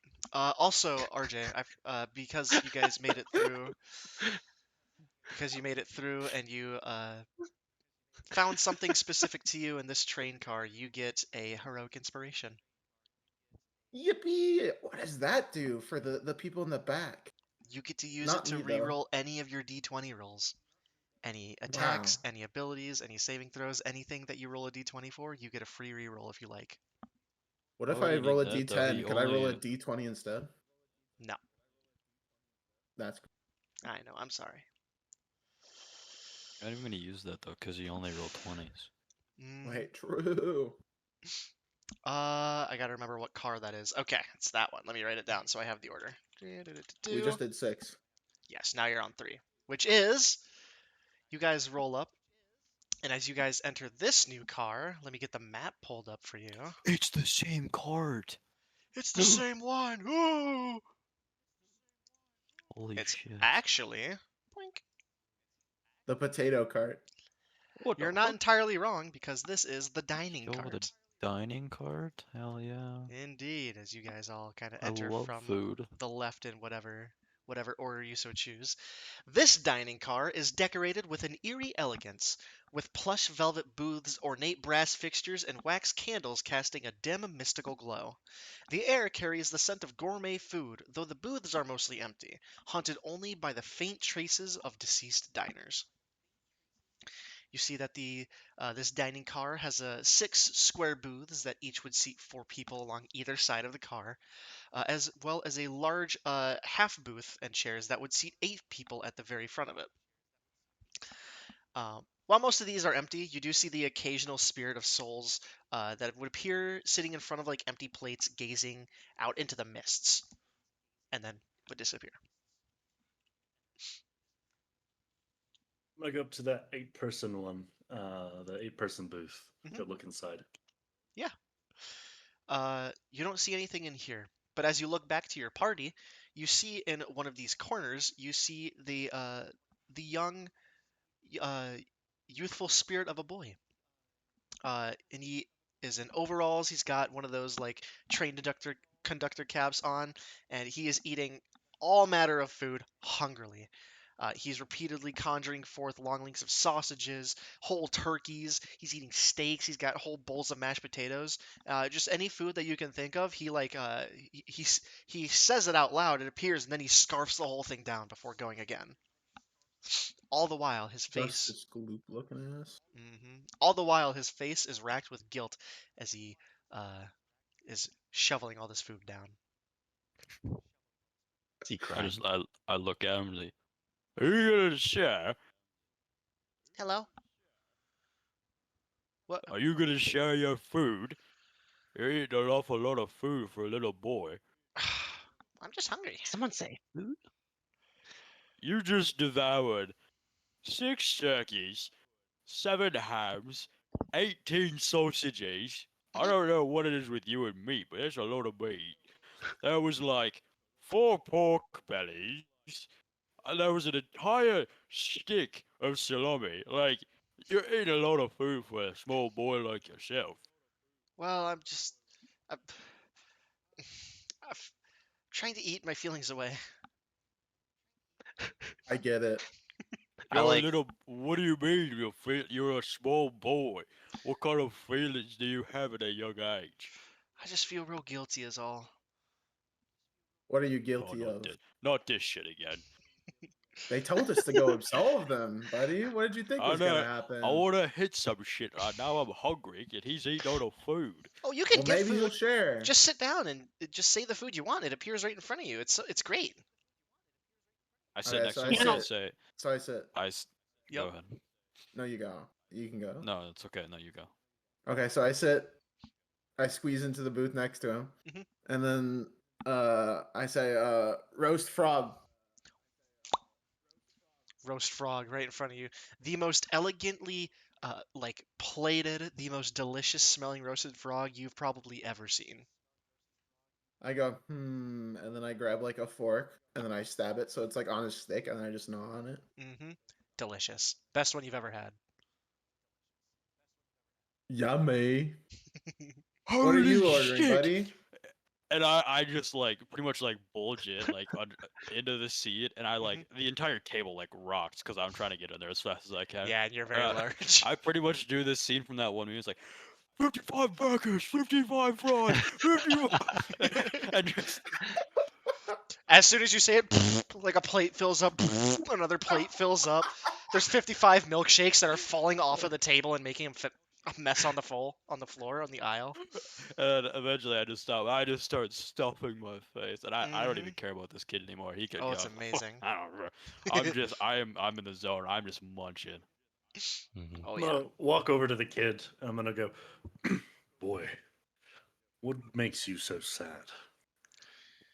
Well, before I died, I stole something from one of my neighbors, and it's just really cool. They were so artsy. They painted this rock with the face of a toad, and I thought it was so cool. And I took it, but I died before I could give it back. I just meant to borrow it. Now I just feel so guilty. Feel no guilt for this theft. Tough. It is but a minor issue. Are you You sure? must move on.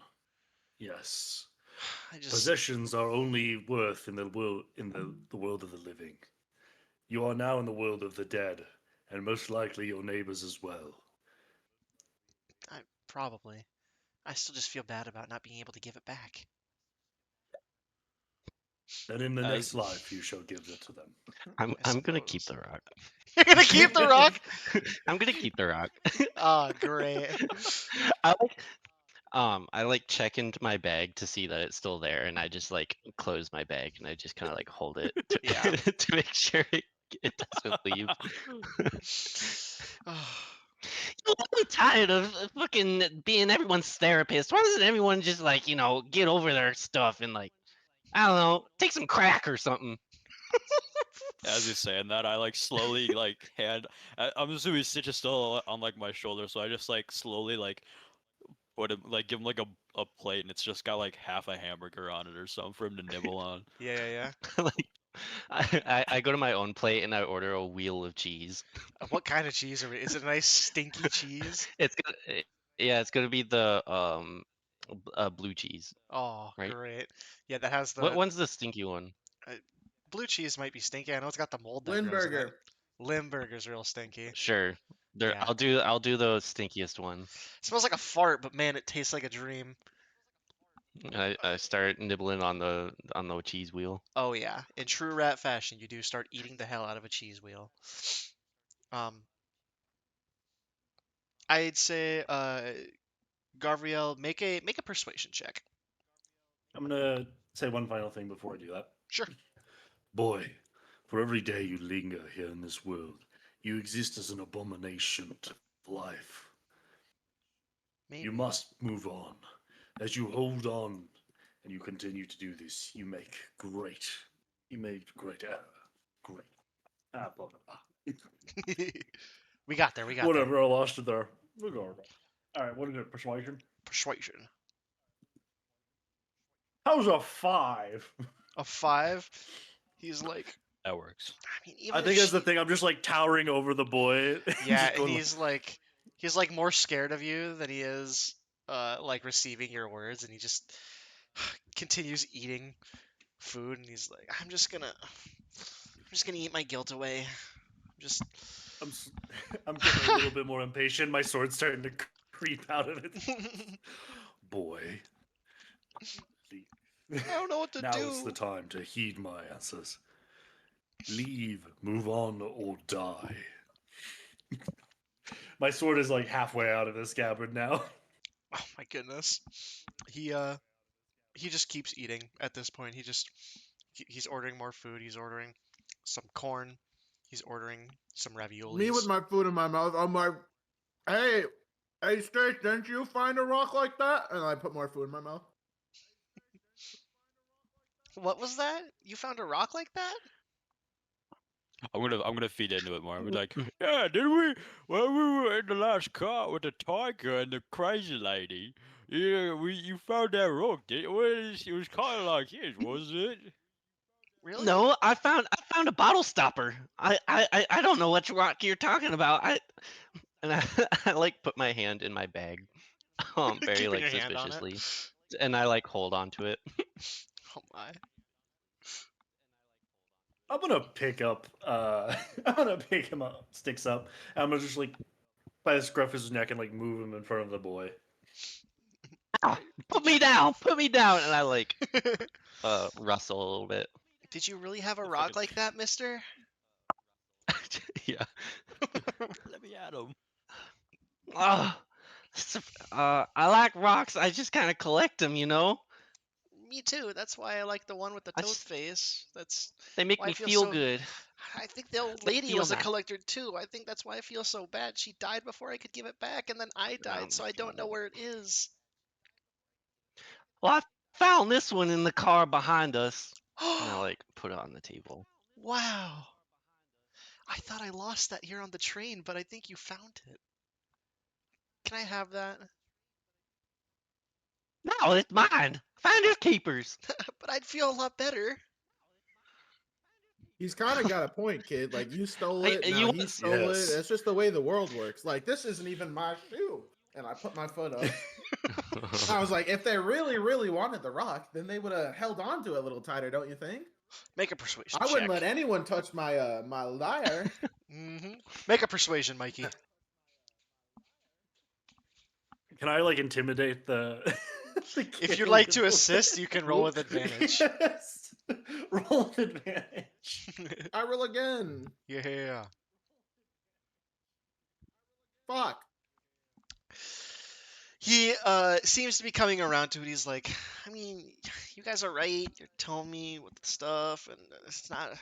It's kind of too late now, and I can't really change it. And if they wanted it bad, if they wanted it that bad, they wouldn't. It got stolen, and then I wouldn't have lost it. I mean, that kind of makes sense, I guess. Can I get a fried egg? A fried egg lands on his plate. Oops, my All mouse right, fell off. I'm losing patience. The sword is fully out. Oh boy. Boy, you have a count to 3. Buddy, finders One. keepers is as much a rule of life as Two. righty's 3. I'm gonna righty hit him with the loosey, sword. lefty tighty. You take a swing with the sword, and you don't even need to roll Like a damage if child. you hit. Yep. Your sword Like a passes child. through, and you watch as he was just about to take a bite of the fried egg on a fork. The spirit dissipates, and the fork clatters to the plate, and the food falls off. All right, problem solved. Another abomination has been sent to the void. Why That did was you just try? like- Why did you try That and was kill just a like a dead child? kid. Yeah, that was That was kinda just fucked a up. kid. Yeah, That I creature feel was bad so for the sad. kid, but That creature is no fucking kill the child. kid. It is That an was like a kid, abomination though. to life and nature. He may These have been things sad must and die. pathetic, but Yeah, he was just a fat little kid. He's a little It That was little just eating fatty. his food. That's what he looked like, by the way. little tubbo. oh my Oh. god. Never mind. Never mind. He deserved it. He deserved it. I take it back. I'm not gonna lie, my character wouldn't care either way because it just views this creature as an abomination to the natural order. But goddamn, I feel kind of bad. You're Okay. kind of funny looking too, pal. I don't know what the hell you're talking about. I'm the Wait, only say that- normal one here. Y'all are kind of just weird. What the hell? What are you talking about? I'm pretty normal, and I like try to You're stand definitely up. the second most normal, but like he's a weird rat thing. And then he's got Hey. this weird like army religious thing going on. I don't really want to unpack at the moment, but just like I don't know what the hell's going on with half You're of you're glossing over the fact he's also 8 foot tall. Oh yeah, he's still a human. He's just like super modified. You're just imagining you. And you're just like 8, it's a 8 space taller foot marine. tall, than- covered in 8 foot tall, covered in scars, and also weighs I think 600 pounds. So Mhm. you can roll that one out. He's a brick shit it's house. just like I don't know what's going on with him. We'll get there maybe, or we won't. We'll see. But like that was I just lean like a over to little Mikey. kid. I lean over to Mikey and I'm like, "Which between the two of them, which one do you think is the weirdest?" I have, I'm the handsomest one in my whole neighborhood. Yes, and like, I lean to the smile with I my lean to the two left. buck teeth. They're nice and Mikey's pointed and like on gross. my left. Yeah. You're the prettiest one, Stitch. No, I can imagine my dumbass is like Mikey is literally on my left, and I lean like towards him like this, and I just completely forgot that Stitch is on this shoulder. Yeah, he So was I there literally eating leaned food over. anyways. Yeah. He heard everything. With It's that, like, if well, there's I guess we're done with that one. You want anything for the road? Weird, tall guy. What was your name again? You're I talking am away. Gabriel Logan. Oh shit. Yeah, Garviel. Army Garfield. rations. I yell at this guy, and then I hand it to him. and an MRE lands down, I- it's a slice of pizza with some. I can't even remember what's in a bunch of armory. Pizza? Yeah, I know that they've got Like like weird pizza in flavors the of army? things. I think there's an It's MRE the that's just basic like a it's the basic spaghetti one. the Yeah, basic fucking spaghetti. The Basic spaghetti. spaghetti. You get like a dry ass piece of like garlic bread. You get like a dry ass cookie that doesn't 3 taste very good. M&Ms. 3 M&Ms. The only thing I need is corpse starch. A plate, just a powder of cornstarch. That's it. No, corp starch. Huh? corpse starch. It misheard you and gave you cornstarch. Yeah.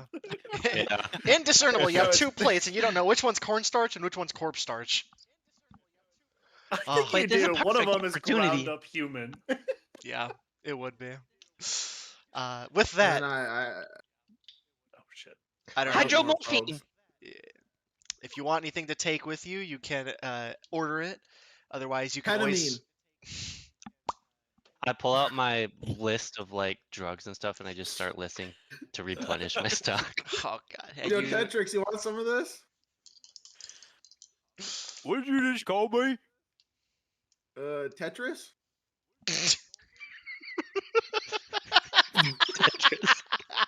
It's Terex. Yeah, we got T-E-R-I-X. Tetris, we got Stitch, and we got Gabriel.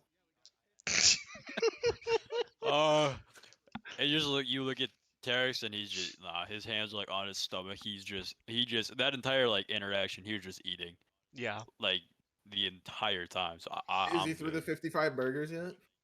probably. That's maybe. that's long gone. He's like halfway through the fries right now. He's under the shakes. He's eating them by the Yeah. He's for fistful. shakes. Yeah. Yeah. If you like to order any food, order anything to take it with you, you can. Otherwise, you can always travel back to this cart if you need be. And so, I believe we move on to the next cart. So I'd like somebody to roll a d6. I think we've had who have we had? We've had Mikey and Garvrio Me. roll. My turn. My turn. Twebba. Terex. Fuck.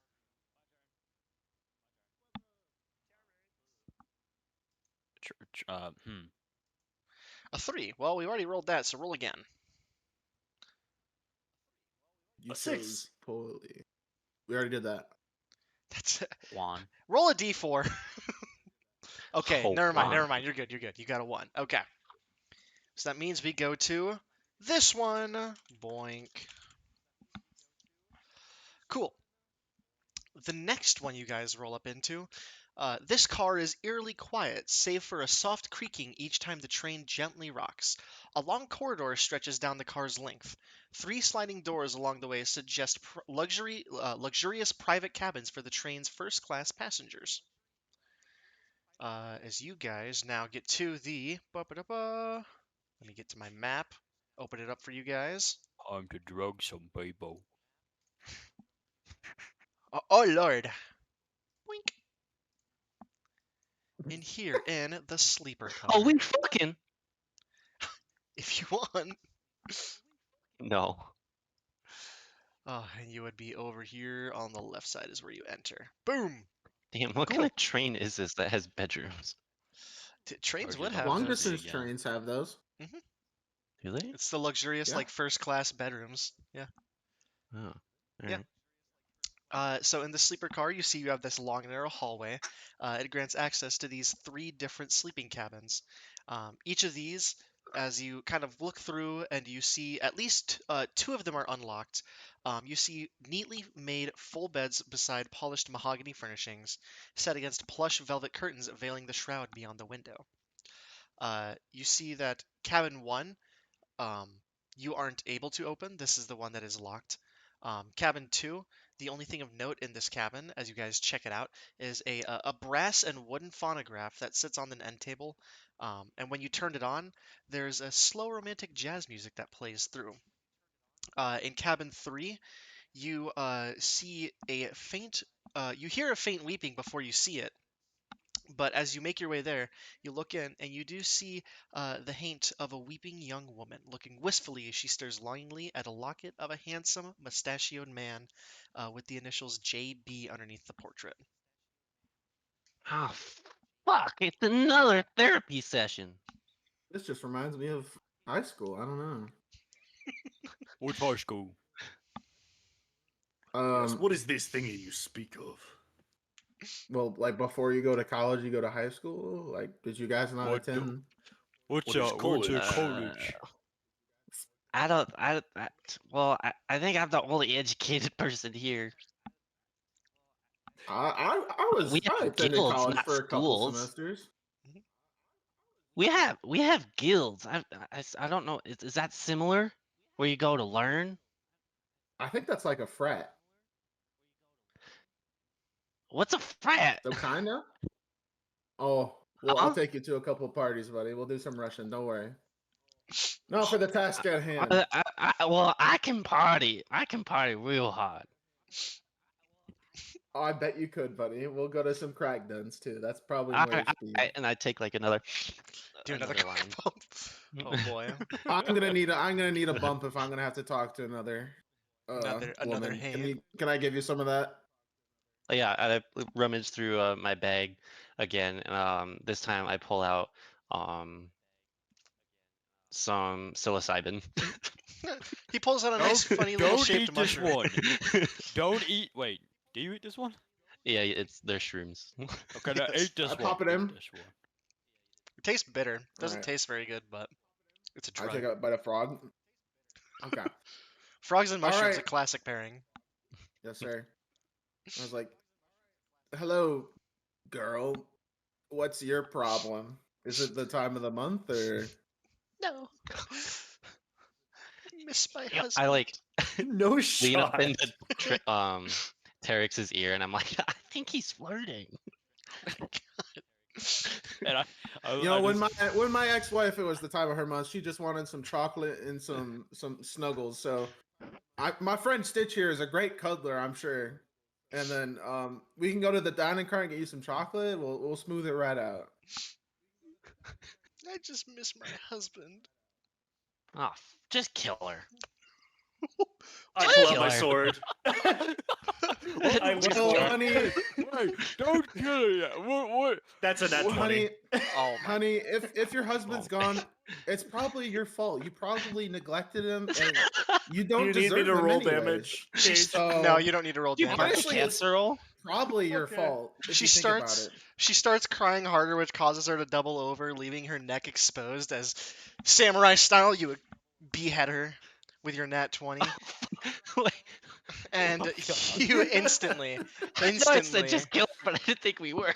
yeah, no, you instantly kill this wayward haint as you rolled up and decided she was gone here. I forgot to put the Harlequin in there, but I'll scroll up and do that really quick. Why is That's everyone like They are like the baby doll massive looks. heads? it's all I don't know. They're all like cartoonish They're ghosties. like Looney Tunes. Yeah. Wait, Another unholy creature has been sent back to the void. Oh lord. I'm kind of with you on that one. Like, my ex-wife is kind of a bitch, so I kind of get it. Do you guys I have you I guys turned been to married Stitch. I'm before? like, Or what's your next wife?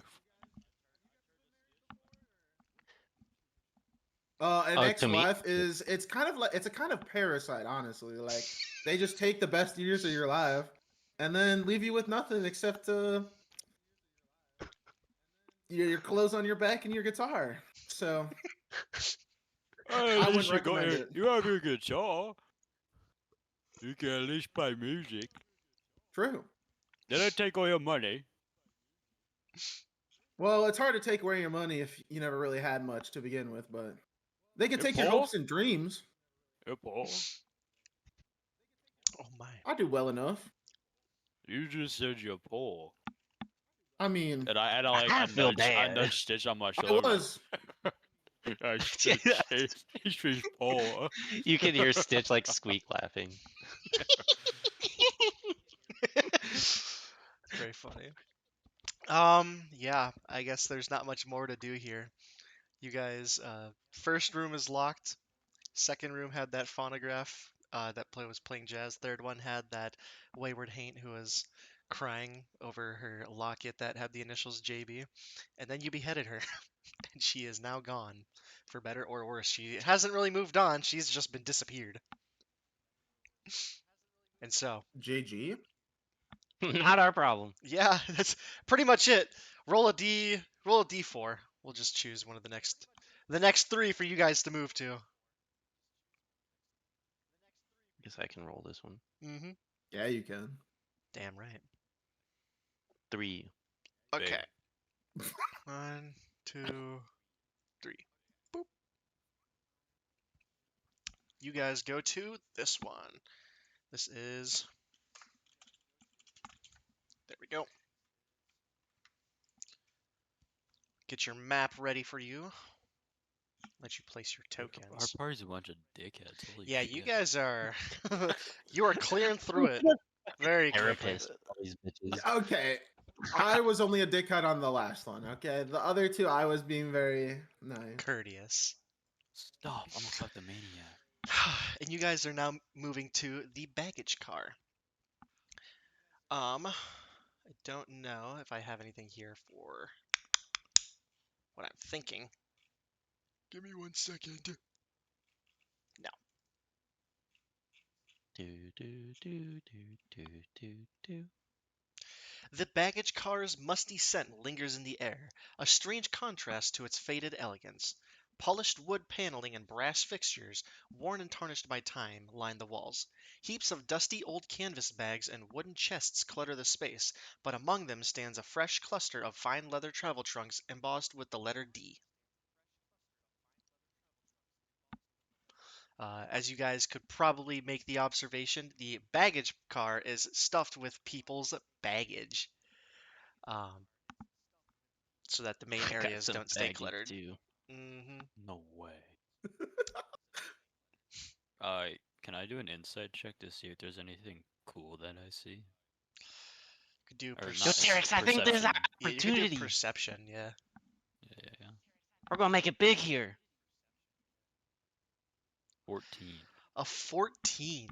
I'd say as you're looking around, you can see that many of these are full of dust, as if they've been sitting here much longer than you assume any train ride would imagine. Many of these seem to be almost like abandoned baggage, like someone never made it to their destination, or it just has been sitting here unclaimed. You also see um, resting in one of the behind a stack of luggage, you get to see this thing. Oh God, did I spell that right? Nope. Give me 1 second while I fail at typing with one hand. One While he's Mississippi. doing that, I open one of the like bags, and there's just dust in it, and so I want to prank Stitch, and I pretty much clump the dust together and make it like a line, like what would be Coke, pretty much. I'm like, Mm-hmm. oh, Stitch, look at this one. This one's got some good stuff with it. Oh, Look it at does? this. Oh, I like look at it. It's like, oh, Boom. what's this? I, don't- I figured you were you're the expert. I figured it was some type of drug that someone left behind. They were gonna do it, but they didn't. Oh, I like just stick my nose in it. I was like Sniff it. trying to like not to like inhale it, but to try and figure out what it is. And it's just It's just it dust. gets it. Yeah, it's just dust. He just It's gets it like all over in it's his old stale like air. nostril It's thing. like cardboard. It's like old flecks of leather. It's grody. It's like, and then I like wipe it away. I say, ah, that's just dust. Yeah. And I like sneeze a little bit too. You sneeze. And I think you would hear the snoring, um, the soft breathing of a beast as you looked about in this place, and you would indeed see the sleeping form of a ghastly tiger.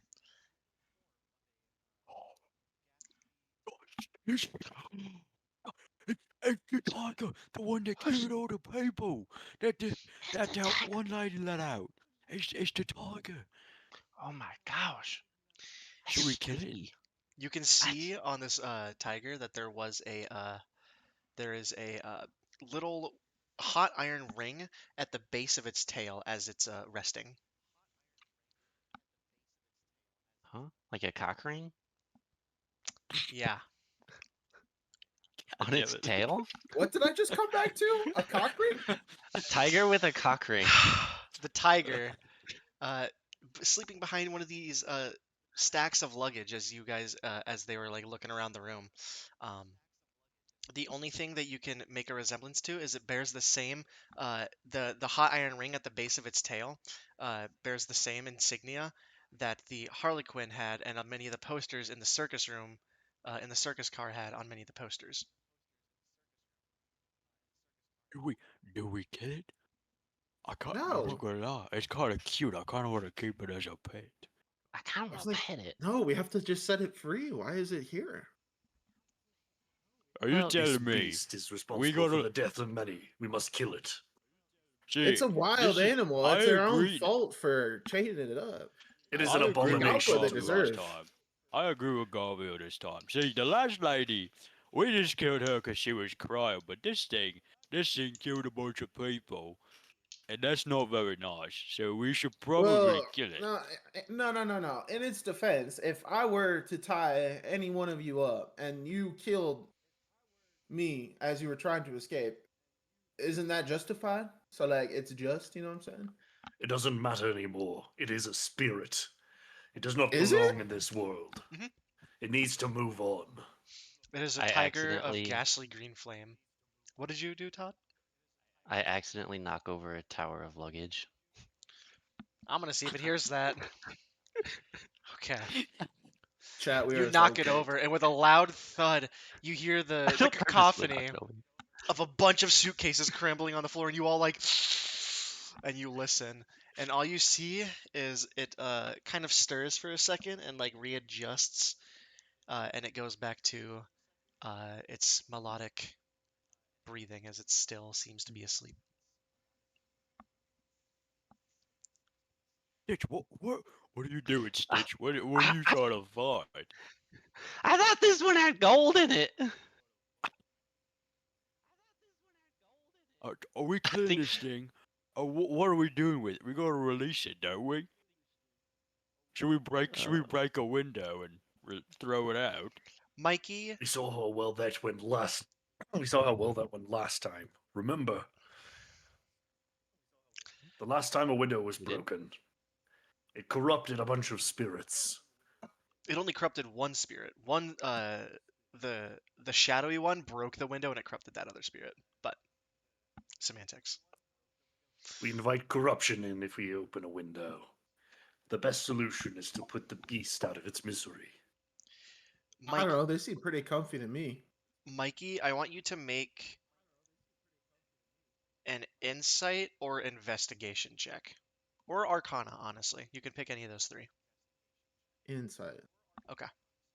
An 18. 18. You are looking at the behavior of this animal, uh, trying to read it, trying to find a solution as you're looking down at the sleeping tiger, and you imagine with a successful sleight of hand, if you were able to slip that ring off the base of its tail and pull it free from the wildfire, it would disappear. Guys, I think we just have to get rid of the ring. We don't have to. A cock ring? Well, it's. I wouldn't say that, but yeah, the ring. Yeah. Let's just. Are you guys pretty good with your sleight of hand? Because I'm I okay got at little it. But Oh, fingers. I'm why great don't we? at it. I'm really good. Why don't we? I pat him on, like, I have to go like this because he's much taller than me. I'm like, why don't we let the little rat guy go grab it? Okay. He's no, it may be little, but he's got a big heart. I think I got this, guys. And I like Just let him jump do off. it, Chet. I jump Just off let him of do it, Terex. Tetris. It's okay. Yeah. Or wait, I'm already off. One of my sleight of hand. I was lying. Damn it. You Uh, And saunter then over. I just try and like hold Gabby and Tetris back so they don't try and kill the tiger. Yeah. Gabby and Tetris. I Yeah, be a Tetris. Yeah. changes every time. So yeah, Stitch, you saunter up to the wildfire here that's sleeping and are gonna try to sleight of hand the ring off of its tail. Yeah, I got some lube. And I'm gonna put it on the ring. What? I'm gonna take my hand and just kind of like follow the tail as I'm like holding onto the ring. Yeah. I nudge Mikey and I'm like, oh, I've seen him do this before. This is his technique. He gets the lube on there good, and then he goes back and forth and he usually gets it off. Oh I've my. been meaning to ask you, are you guys a couple? Is he taking the ring off you? You know what I'm saying? What? And I say that louder than I probably mean to. It startles me a little bit, but I get a 22. Holy shit. Like Ugh. jump a little bit. Yeah, with that little jump, yeah, you grab and you very slowly work it off to try not to disturb the tiger. And then as you hear that with the what, you jump and you yank it off. And as you yank it off, the wild pyre wakes up, and he looks at you holding the ring in your hand. Um, and I think it would stand I up put and it like on like a bracelet. nice. You stand up. It is uncomfortably hot to the touch, by the way. Oh, It doesn't do any damage to you necessarily, but it kind of like burns to touch it. hot potato, and I throw it at Terex. Wait, how did I I pull hold this on off to the it. tail then? Carefully. I'm assuming with your sleight of hand, you figured out some way. Maybe your lube was like heat resistant. I don't know. Okay. Whatever you decide. But it gets up It's after it flavored sees too. it like jolted awake kinda and like stood up. But as it saw the ring in your hand as you had taken it off, it kind of relaxes its stance and it like stretches like a cat does before it walks up to you purring and gives you a big lick across your face, which for you is like your whole body before it disappears into mist and with that kind of light glowing from within disappears. Oh, it's a nice kitty. And I like scratch it underneath its chin before it dissipates. I'm still actively holding the cock ring. I told you Nice. guys we don't need to be violent all the time. Like, especially you, Trent and Gabriella. Like, you guys just need to tone it down a little bit, okay? Hey, did you deal with the tiger? You look and Who you the hell see said that? hiding behind another stack of luggage. You see another Wayward Haint sitting behind. He's kind of got like the black and white striped shirt on with a black and white striped hat. He's got this gross 5 o'clock shadow. He's missing a tooth. It's like, did I just see what I just saw? Did you deal with that tiger? Well, yes, I did. Ooh, okay. Mister. Ah, Repent and leave, otherwise die. hey, I just wanted you to deal with the tiger. I can't really leave. And you look and he's got he kind of steps out and you see around his left foot he has like an anklet on that's got a chain on it, and as he drags it forward you see he's got like it's that cannonball that's like stuck to. He's got the old literal ball and chain around his ankle. Then you hear his stomach growl loudly. I've just been so hungry and I couldn't go get any food from the tiger, and now I'm kind of it's hard to move. Could you can I get some steak and eggs? I have a solution. I will cut off your leg. I I just draw my want sword and I just want my food, man. Georgie, calm down, buddy. Just let him go get some food. It's not that deep. I promise you. Oh boy. I gotta pause halfway and I'm like, fine. Put my sword away. Can one of you go get that for me? I can't move so quick. I've got it. And I just turn around and I start bolting back to the food cart. Oh yeah, you sprint.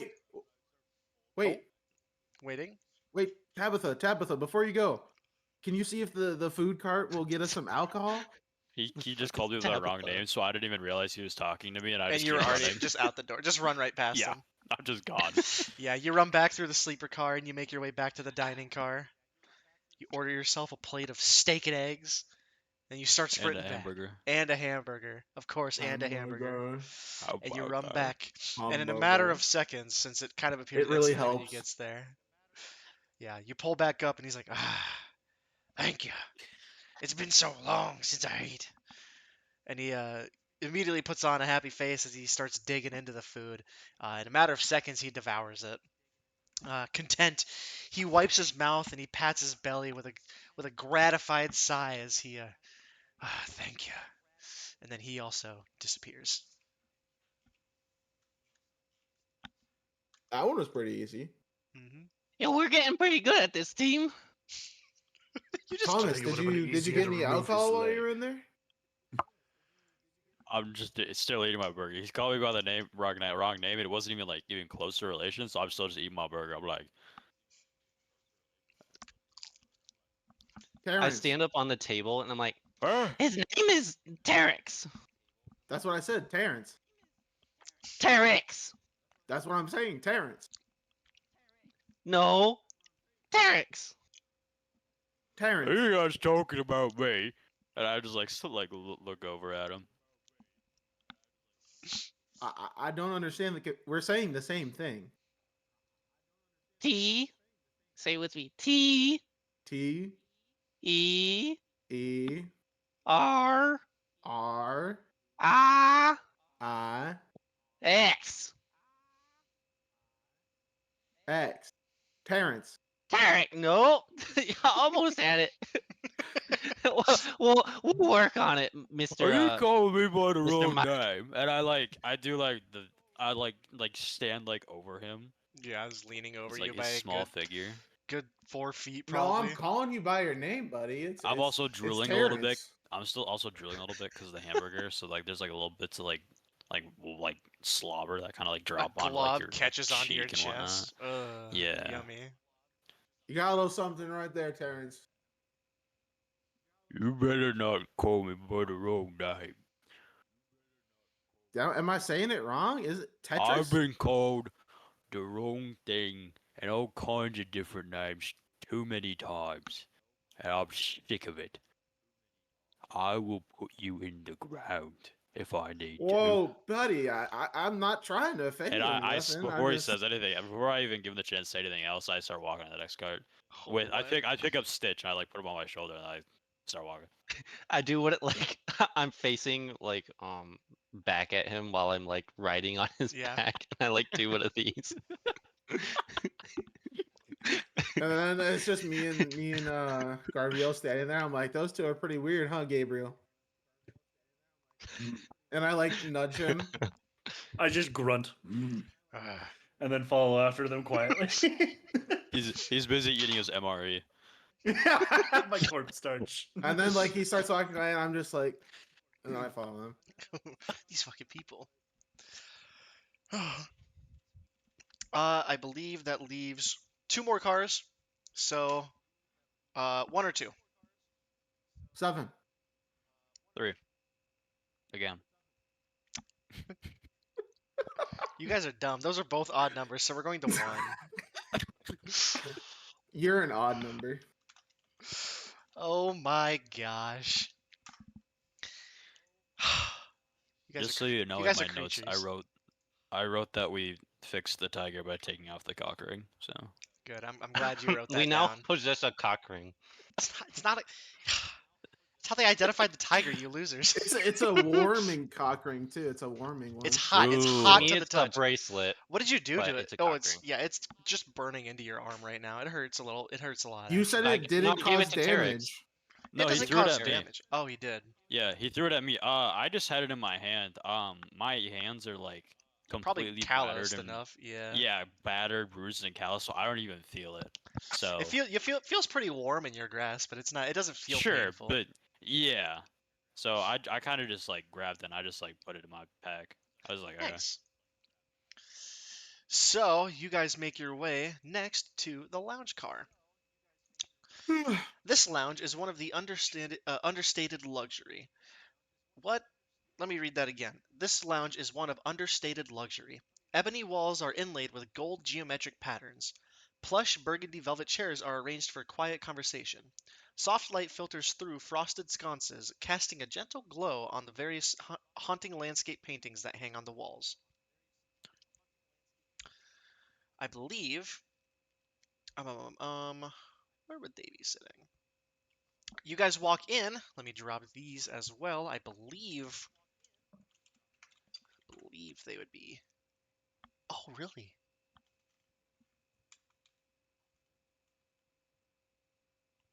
Wow. I might have to just drop 2 humans. Give me 1 second. What? There isn't just a regular Huh? human? Why does Mikey not have a picture? I haven't got one. Oh god. I haven't gotten one for him yet. Nice. Why not? Just hasn't made one. All right. It's a work in progress. It's because One he's of ugly. these. I know your ass ain't talking.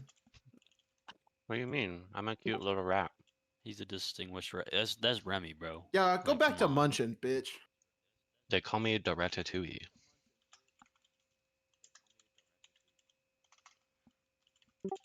All It's right. actually my distant cousin. Philip Drewski. Oh, Drewski Yeah. involved. It's hard to read. We'll put a Della above him just for namesake. As you guys enter, you would also see these two in here, Philip and Adela Druskenwald. A tall, thin man leans against the Man, bar. she's a pretty lady. There was no female human that I could grab easily. A tall, thin man leans against the bar, a whiskey glass in hand. His dark, slicked back hair gleams with precision, framing his face with sharp lines and is accentuated by a pencil-thin mustache. He wears a tailored striped suit and grips an ornate cane topped with a silver goat skull. Sitting beside him is a shorter woman with curly brown hair who's wearing a shimmering flapper dress. Champagne flute in hand, she laughs lightly.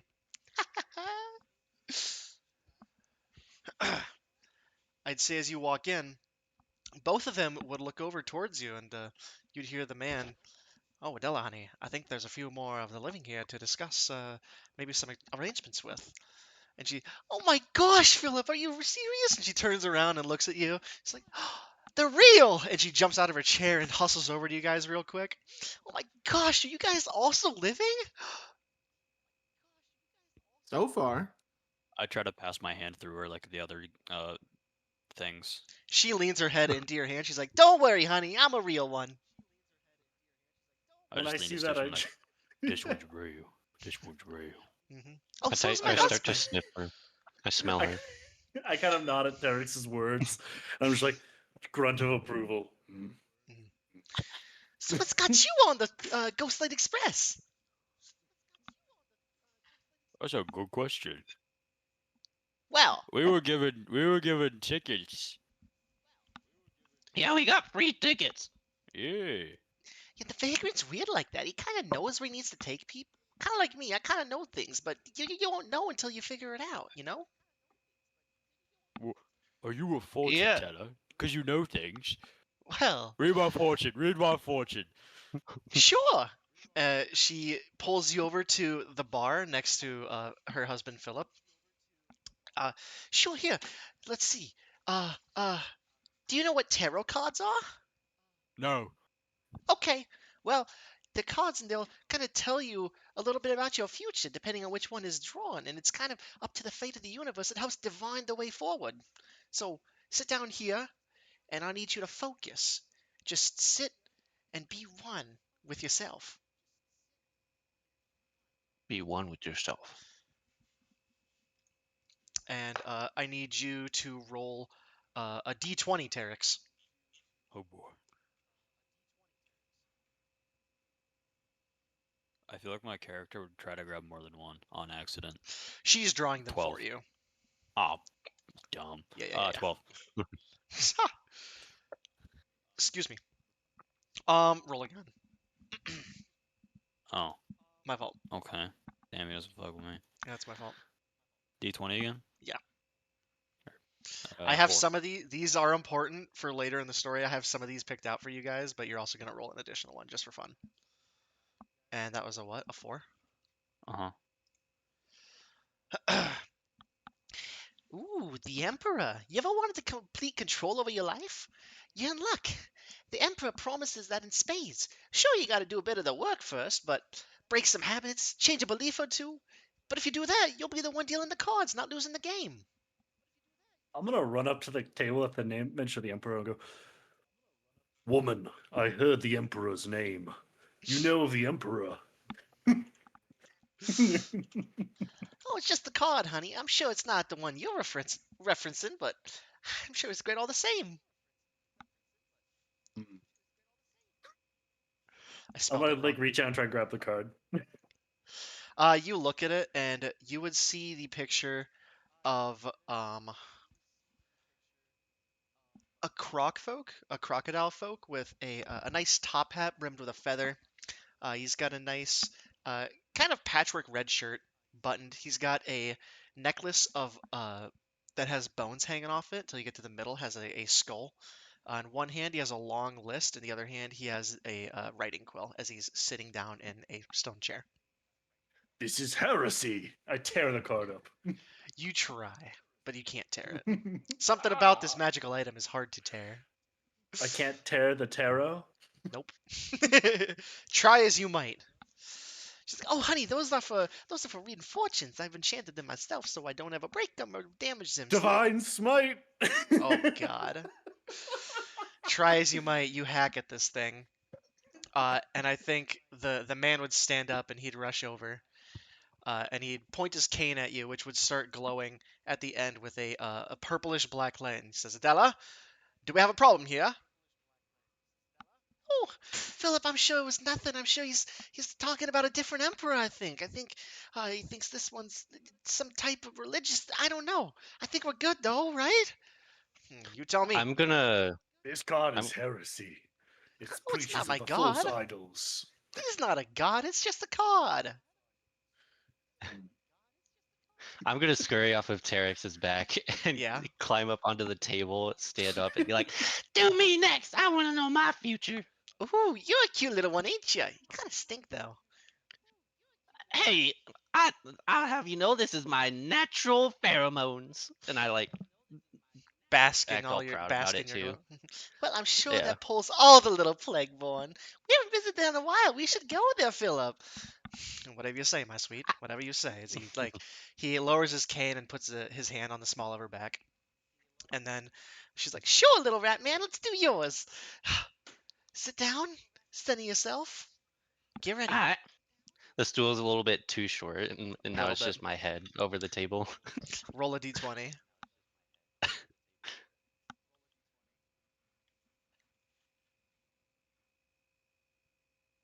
Ka-chow.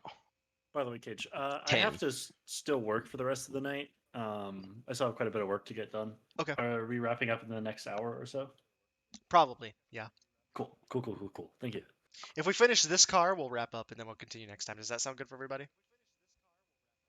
Yeah. Sounds good. Okay. You rolled a 10, you said? Mhm. Ooh, everything's about to change.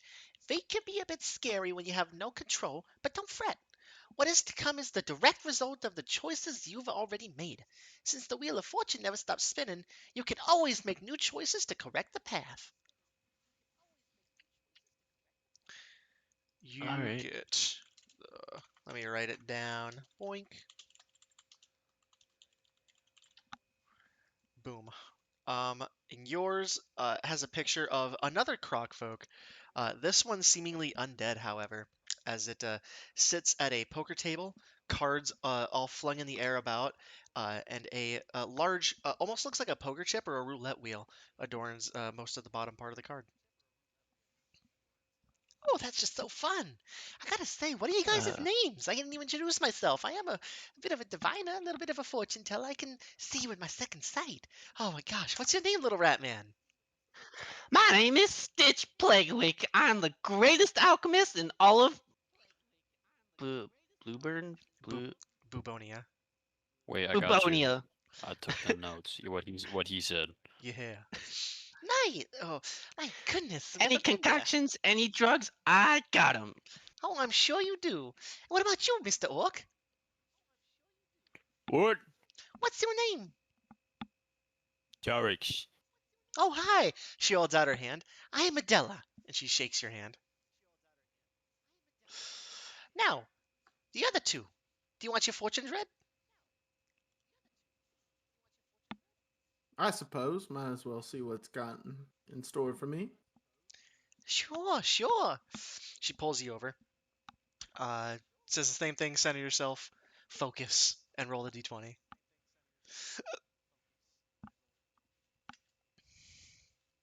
A 20. 20. Damn. Nice. 2 nat 20s a session? That's Damn. fire. That's fire. Hitting it with them. Oh no! It looks like your past has come back to haunt you. It's time for you to confront your past and atone for anything that needs atoning. Judgment comes for everyone. That sounds scarier than it is, but it's just judgment. That Derek's actually freaks me the fuck out. Like I am just Derek's like I look turns, to like Derek's my turns left. them. I looked You at s- Mike and I'm like, "What did you do to your wife? Yeah, I get up real close. Why and I'm is like, she your ex-wife?" you got any regrets, Mikey? I look over to my left and I'm like, it's not my Did you fault. It's kill not my her? fault. And it's like, I don't know what you're talking about. I think he killed her. I think he killed his wife. I think that's No, why I I said didn't- I ex-wife. didn't- No. She's not dead. She's just, she's Maimed yes. not. What did horribly. you give? Did you give her herpes? No, I didn't give her herpes. Oh, good, because I got the cure Oh. right here. Did Hey, you bottle sell of her herpes. soul? She What'd just, you do to her? it's just, I Did you didn't do fuck her anything to her. sister She, like I did? no, she doesn't have a sister. She just, I, No anymore. it's none of your business. And I kind of like walk off to a corner of the cart. I don't want to talk anymore. I'd say Philip might walk up to you. He's like, "Need a whiskey, old chap?" Yeah, if you're I giving think it. that's a He walked over. He sensitive already had a topic. glass ready for you, and he hands one. He's like, "Now I've been no stranger to woman trouble. That might be a lie, but I'm here if you need to talk." Yeah, I'm not in much mood for words right now. And then I just take the whiskey glass and I just kind of like swirl it and look at it. I threw a dice on the floor. He pats you on the back before he walks away. He's like, "I trust you over here by yourself. Your other friends are a little wiry, so I better make sure Adela's safe. Stay safe now." And he walks back to You want the to see bar. wired? And I think she'd look back to Gabriella. She's like, "Oh my gosh, you look human, but you're awful big. What's your name?" I'm Gabriel Loken. "Mr. Loken, I am Adela." And she holds out her hand to shake. I kind of like reach out a little bit. Yeah. And she'll go forward. She reaches the rest of the way and shakes your hand vigorously. "Oh, how about we read you last? We just did all your friends." No, I do not trust this heresy. The world is determined by several things, but for what I have seen so far, I do not know what dark magic you pull for this. I will not be a part of it. "Oh, it's mostly just random chance, but I like to think it's the universe telling me secrets." If the universe whispers secrets, there must be some dark truth underneath. I will not become complicit to this demon. "We'll skip you for now then. Uh, Hmm. so what's all you were doing on the train here?"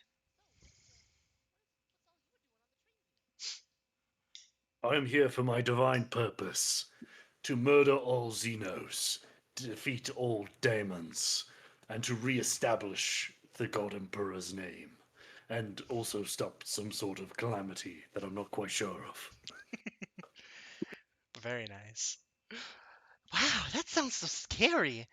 Luckily, they got a big guy like you taking care of it, huh?"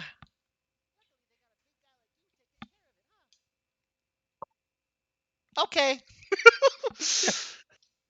Oh. As you guys look around, you can see there's a lot of paintings on these walls. Um, there's some that have some rocky coastlines, some forests, some mountains, all kinds of things like that. I'd say honestly, just make a investigation or perception check, and that'll answer a lot of things of what you see in this cart. Everybody. Okay. Said perception. Or investigation, your choice. That one. I'm really focused, and I'm really mad about that whole Emperor card with with an alligator person on it. Oh yeah, 17. nice. A fat Seems like, 3. oh, beautiful. Stitch is really the only one who's looking around, probably in his cracked out mind, where he takes notice of everything really fucking fast. The bartender gave me like a little whiskey glass, and I poured like I roofied myself. Not with an actual On roofie, but I like purpose. spiked it. Actually, Yeah. I spiked it. I spiked it. I didn't roofie. I spiked it. He and then watches this I happen. kept He's going. like, "Not my drink." He keeps just about himself. You see But that uh, there's the painting with the rocky coastline and the roiling sea seems vividly lifelike to the point where when you're looking at it, the waves seem to roll almost when you're not directly looking at it. If you like look to the side of it, you can see that it's kind of moving. You'd also find um, an empty whiskey bottle behind the bar. Honestly, be the one that the guy just used to pour you a whiskey, and you can keep that if you so choose. Um, And also because you succeeded by so much, you also find a discarded bottle of Haint Hooch, which is a potion that you can add to your inventory. Cooch? Haint Hooch, Haint Hooch. You can add that to your inventory. Okay. You should be able to Taught me find in it high on D&D school. Beyond. Uh, You would Haint also see Hooch. sitting in one of the velvet chairs is your next wayward Haint, a beautiful woman in a long silky dress smoking a cigarette while glumly looking out the window. Um, yeah, she'd be humming a How tune do to you spell herself, a I believe. haint? Haint. It's not in D&D Beyond. Man. Okay. Let me Anyway, just send it to you. um, okay. Well, I look at the painting. Yeah. That looks lifelike, and I like I follow the waves almost, and like, guys, I think this painting is moving. I'm gonna rush over and I'm like, what heresy is this? Ready to draw my sword. You look and you notice the same thing. It's like when you're staring at it, it seems just like a really good painting, but as soon as you kind of like look to the side, it seems like the waves are moving. It's witchcraft. Oh boy. I grab Stitch's head and I just like hold him in place so he's not like Bouncing swinging around. around and shit. Yeah, Yeah. he's gonna make himself nauseous. Yeah. Yeah. Oh. Yeah, And then I'll just pick him up and we'll walk over to the lady. gotcha. I'm feeling kind of sick. What was in that drink? I think that Philip, I like whispering. I think that Philip lad might have tried to roofie you. I think I saw him trying to do something. No, I knew I was cute, but he's gone a little bit too far. All he had to do was ask. My goodness. They just saw you from across the bar and they really liked your energy. My partner and Yeah. I really like your vibe. Oh my Hey god. yo. I completely forgot about the fact that it was me who roofied myself. Yeah, that's why we were laughing because you immediately blamed it on someone else. Yeah. You walk over to the woman, and after a little bit of conversation, uh, she has only known herself to be a songstress who wished to be a famous singer in life, but now feels empty, having never been able to find the perfect song that inspired her to give her performance of a lifetime. She tells you her tastes are jazzy and romantic, and she wishes to give one last soulful performance. Well, then let's hear it. And I'll like sit down and Oh, darling, there's I'll no pretty much, music. That's part of the. Where's the pole? Mikey, come here, come here. What? Bring your whiskey. Bring your whiskey. We need a tune. I This- just finished the whiskey and put the glass down. Then I start strumming the lyre. Mm-hmm. Make a performance check. Eh, Eh. I don't get it. Where's the stage? Fuck. Usually there's stages. yeah, I'm a little drunk and still a little fucking annoyed about the card that I got, so it isn't the best performance. Yeah. What did you get? It's taken a while for my D&D Beyond to load. 12. A 12? That's pretty decent. As you start Not very strumming it good. up, it's less of the song being like bad per se, and it's more just it's a song you know and she doesn't. It's not so much her style, so she sings along with you and tries to perform, and you guys eventually get into a rhythm, and it's a nice thing. You see as Philip and Adela start to dance together in the corner, um, and she tries to give a performance and sing to you. Um, and I'd say make a second performance check. He's just Does playing he put Country out? Road again. Be very funny. It's even worse. Even worse. 9. Oh boy. She gets done. She's like, "Oh, honey, that was all right, but not my taste. Do you have anything romantic? Anything jazzy?"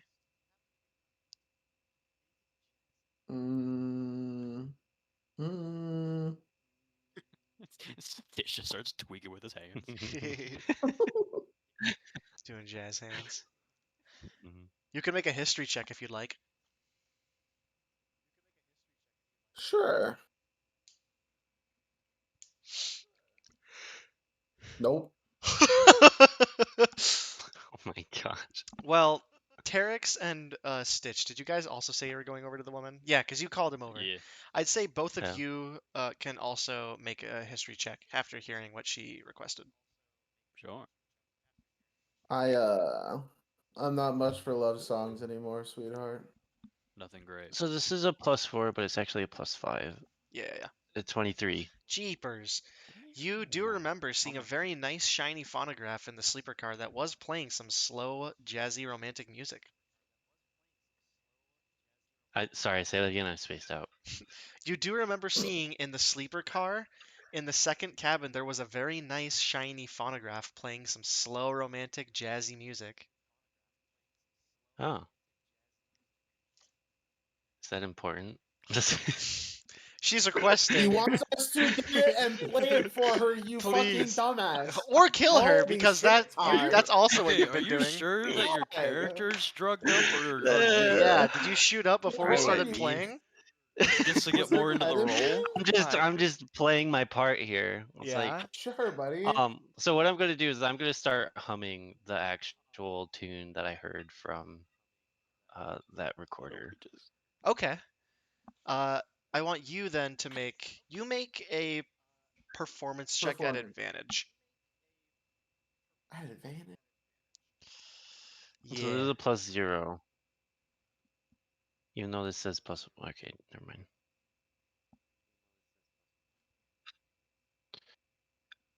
A 9 or a 6. Oh So boy. 9. It's not the greatest rendition of the song. You'd only heard it for mere moments, but she does like the tune, and I think with a little bit of accompaniment from Mikey as you guys start to play, um, your teamwork is Oh, enough to I know where it play. is, and then I scurry off and I go grab the thing. Oh my god. Perfect. You go, you grab the thing, you bring it back. Mikey plays along. Oh my goodness. At a 20 this time, playing along with the sonograph. Um, and you're able to satisfy the hint as she sings out a beautiful romantic song about her and probably another guy. About you and me. Mikey, Is there Mikey, music to say, listen to? Unfortunately, no. There is a say, song, Mikey, if you, but that the album for the actual like sang music hasn't been released yet. Also, I don't have for our next session. I'll have it. I'll have the atmospheric and the combat music, but for now, nothing. I'm gonna walk over. I finally am pulling my attention away from the moving painting to come see what everyone else is up to. Yeah. I'm gonna just like casually move my hand to the hilt of my sword as I wait to see how things are gonna work out. You watch as they with the sonograph now here, they sing a nice song, um, and you watch as she gives out a nice hearty performance before finishing, and as she holds the last note, you see the glow from within, and she turns into the mist and disappears.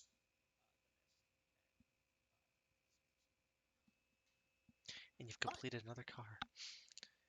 Adela would call out Hooray. from the other side of the car. She'd be like, "Oh my gosh, that was so beautiful. That's so nice. You helped him move on. I know there's a lot of these Haints who have some problems with their past lives and they haven't been able to get along, but that's so nice of you." Shares, sweetie, Yes, we've been Shares. helping them. Well, that's good to hear, my good man. As the lord of this land, I want to help my inhabitants as much as I can, and surely we can think of some new governances, some new policies to help the ruling people, help out the working class, and help out all those of Juskinwald. Oh, that's sure right, sweetie. And they share a quick kiss before they go back to having a drink at the bar and chit-chatting with each other. And I think that would be it for that car before we move on to the last one before we get to some other stuff. before we leave to that car, I'm gonna instigate. I'm gonna walk up to the couple and be like, "Well, if you wanted to help older people, why didn't you help that spirit when she was sitting there by herself?" What? We sing songs. We just got in here for the drinks.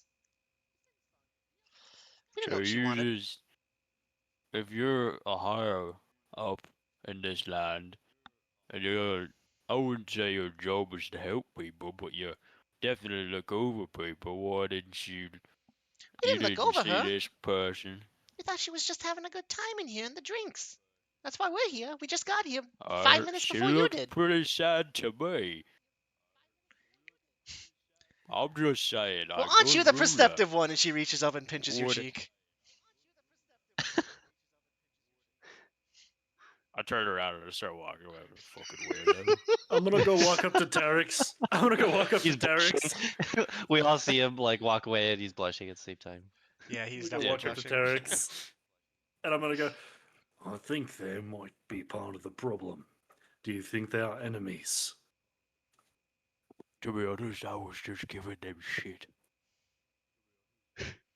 I got Fine. kind of bored, and I didn't understand my card that she gave me, so I was still trying to figure it out, and I couldn't. I was gonna try and steal it from her, but then, she kissed my cheek and she complimented me, and I got all excited and I started walking away.